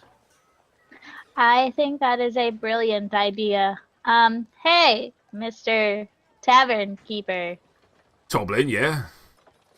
Are you... Well done, by the way. I could have done it myself. Can we have our room now? I'm kind of hurt. And he like kind of picks you up, put his arm, your arm over his shoulder, and leads you up to one of the rooms upstairs. Ah, yeah, you can all have a room by yourself. It's fine by me. Thank you very much. And all the ale we can drink. To be fair, that was an assumption, not a promise. Tanzu just looks at him with evil eyes and I'm Kids, let it go. Let's go to bed. We'll worry about ale tomorrow. Yeah, around Tenzu, there's like 7 or 8 like shot glasses around him, just like where he used to sit. When I was waiting for them to open up the door, just taking a shot. Yeah. Okay, so he also says to you guys, and don't worry about the bodies. We get them in quite a lot. The Red Brand ruffians, they come in here and do this. Yeah, my wife, she'll sort it out. Bodies? I don't see any bodies. What are you talking about?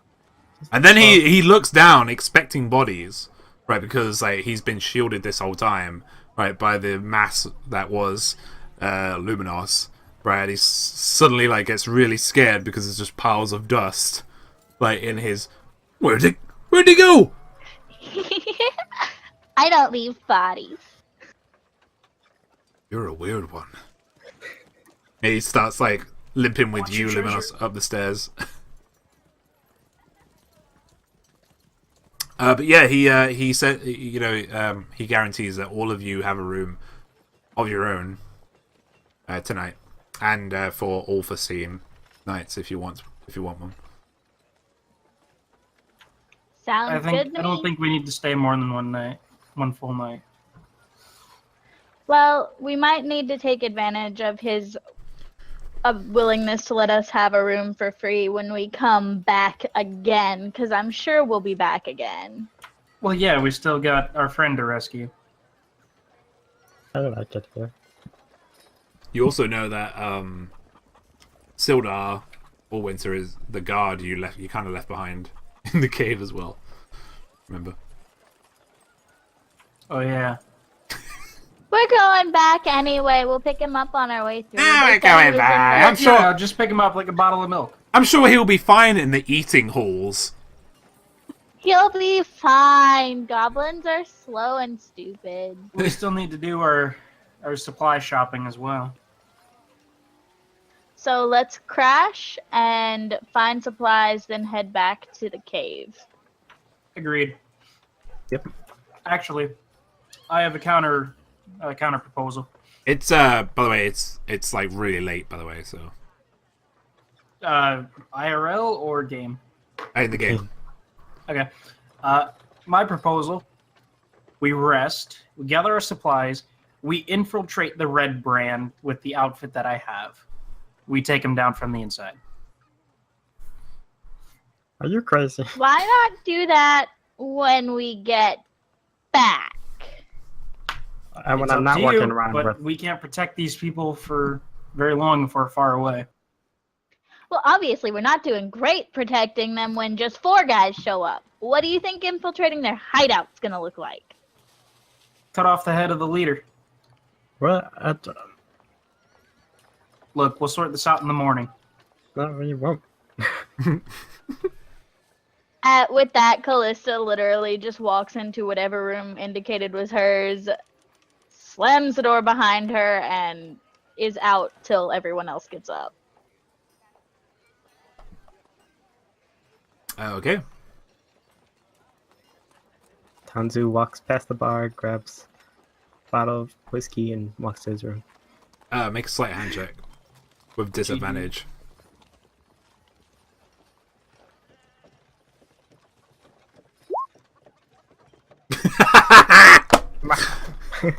It's funny. So yeah, you do take it deftly, but then you don't quite realize how deft you did it, and it slips out your hand and smashes on the ground. No. Like a dog. By the way, that is 2 of those for next time. No, because it's disadvantage, so we didn't get it. Aw, that's right. Which is why it smashed, yeah. Damn. Dropped to my knees. No. Boy. I wonder if goblins would be interested in trading alcohol. So what's your plan? What's your plan, guys? What are we doing? When it's morning, I think somebody's gonna have to convince us that we need to infiltrate Red Brand first. Yeah, I was gonna ask if I can ask our dear tavern keeper's opinion on what we should do. Come back with help or infiltrate now? Okay. But Toblin says to you that, well, we've been handling the Red Brand ruffians since now, so whatever you have to do, as long as you do it, you know, because it's going to bring a lot of attention to my inn. What's, you know, like, what would be more priority to you guys right now? He says that, you know, the town has been like this for a couple of years now with the Red Brand, so they're used to it. May I ask our dear friend profitable? That when we leave, if they come back, he points them in a direction that we left, and he can decide whether or not we actually left in that direction? Misleading them where we went so we can avoid trouble? I like your idea. Oh, tell him. So you basically, if they come by, he's to tell them that they went that way. Right? Thank you. Yeah. Okay. Right. So you're going to take a full night's sleep. It was very restful.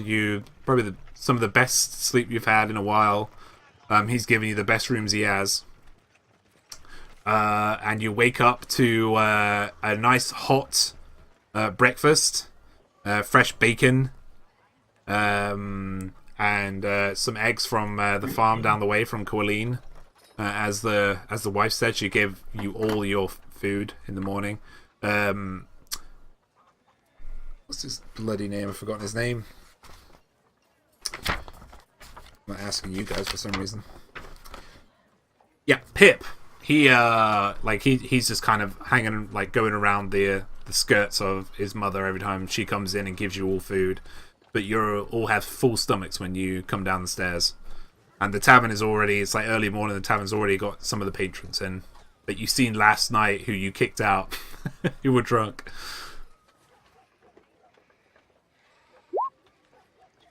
Right. So, should we pick up some supplies and then head back to that stupid cave now? Yeah, sounds like the best plan. Potions will be of the greatest use. Oh, doesn't full rest restore all of our hit points? Does, yes. Sweet. There's no potions here, buddy. Yeah, this is a frontier town, so there's nothing of that stature, you know, like no apothecary or alchemist that's gonna... You know what? What? Well, I just had an idea. I'm going to ask the barkeeper very privately and very quietly if he believes the Red Brands would have things like health potions somewhere in their hideout. You know what? That's smart. Even if we don't choose to attack them, I could probably sneak in and steal stuff. I don't think you can. I mean, they're a big organization. I imagine they might have. I can't be for sure, you know. I'm not a Red Band ruffian, so I don't know. I can't imagine that our friend who ran away is going to last very long without a health potion and attention from medical care anytime soon. If your friend's ran away. Your friend's been caught by any of the Red Brands, I'll pity them. Are you talking about the guy that Tanzu shot? I forgot that happened. I was down, remember? No, I that was was out in cold. character. That was an in character question. I know, I'm saying, in character. I was out cold. I don't know what happened. Uh-huh. Well, yeah, that's probably the guy that Tanzu shot. I don't think he's getting back to Red Brand headquarters. Then you wouldn't know he ran away either. True. He had arrows straight through him. Alright. Well, I leave the decision up to you. Going to them. Big organization, sneak in, kill the leader, get out. Level 1. No. That doesn't sound very How do we realistic. sneak the jangly one in though? Yeah, because The jangly one? because That's Because- exactly what I said. because Luminos has medium to heavy armor on, he has disadvantage on all stealth checks. Which means you roll twice, d20 That twice, is- and you take the lower number. That is true, but I have an outfit that I can change into from the red brand. But it means that you will, if a fight does erupt, you will lose all your AC because it takes like an hour or so to put armor on, a full set of armor on. That's true, but Question. I'm confident because I have a proficiency in persuasion. Okay. Is there like a oh, why can't I think of the word? It's not so much a shirt, but like a tabard. There we go, a tabard. Is there a red brand tabard that he could just put on over his mail? Or a No, way to darken? no. Okay. These guys seem to just wear crimson cloaks.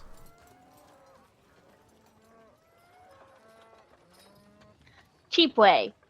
Got it.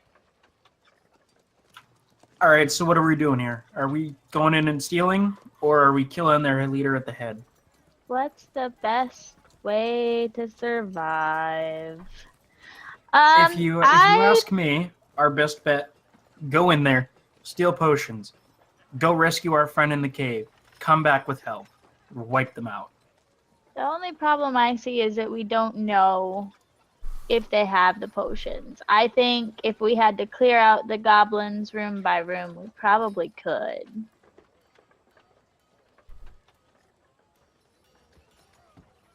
I mean, I guess it all depends on my stealth or my persuasion ability to get in there and figure things out, but I feel like that's our best chance of survival.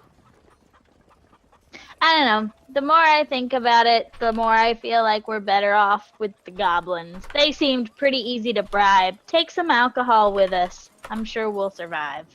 Yes. Maybe we can bargain the alcohol for the life of our friend. Sorry, I would Kenzie. say... Hey, did we collect their weapons from last night after we killed them all? Oh, these guys? These guys have short swords. That's about it. A couple of daggers. That's fine. I don't want them for us. I want them for barter. That way we can barter with the goblins, and when their back's turned, we can kill them all. Okay. I like your thinking. So you're off back to the cave. Yeah? Indubitably. Yeah. to the Sounds goblin. great. Right then. So let's bring our party back out to the let me. Not gonna let me, is it? Not gonna let me. Yep, bring our party back to world map. Oh no, bring it back here. Yes. Oh, you're still there, lol. Shh. It's day 35. I'm still stealthing. Okay, so I'm just gonna put you guys here. You do you. Move wherever you want to move. Alright, so after a couple of days, yeah, hang on, I need to position this so we can see you all on the old streamo. Yeah, so after a couple of days of traveling, well, actually, it'll be like 3-4 days of traveling. You find your way back again. You don't You don't have any issue with any kind of casual encounters. You see a lot of people who are on their way to Phandalin, who are like on their way back from Phandalin or from the east, from where the Tribal Trail originates from. Yeah, and you finally find your way back, and you have found yourself at the entrance of this cave. It is. It's early morning. You found yourselves because you camped slightly outside in the wood before you got here. Yeah, and you are ready to face whatever is in the cave. But we're gonna do that next session.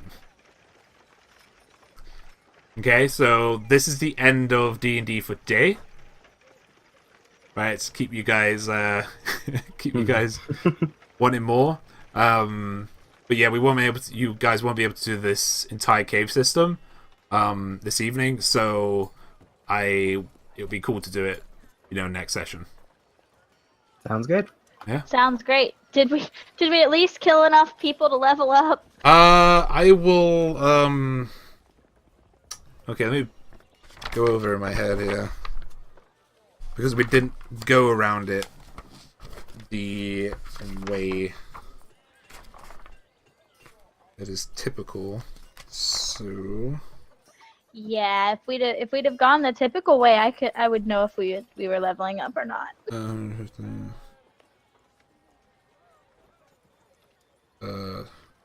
Yeah, you're like you got 285 XP.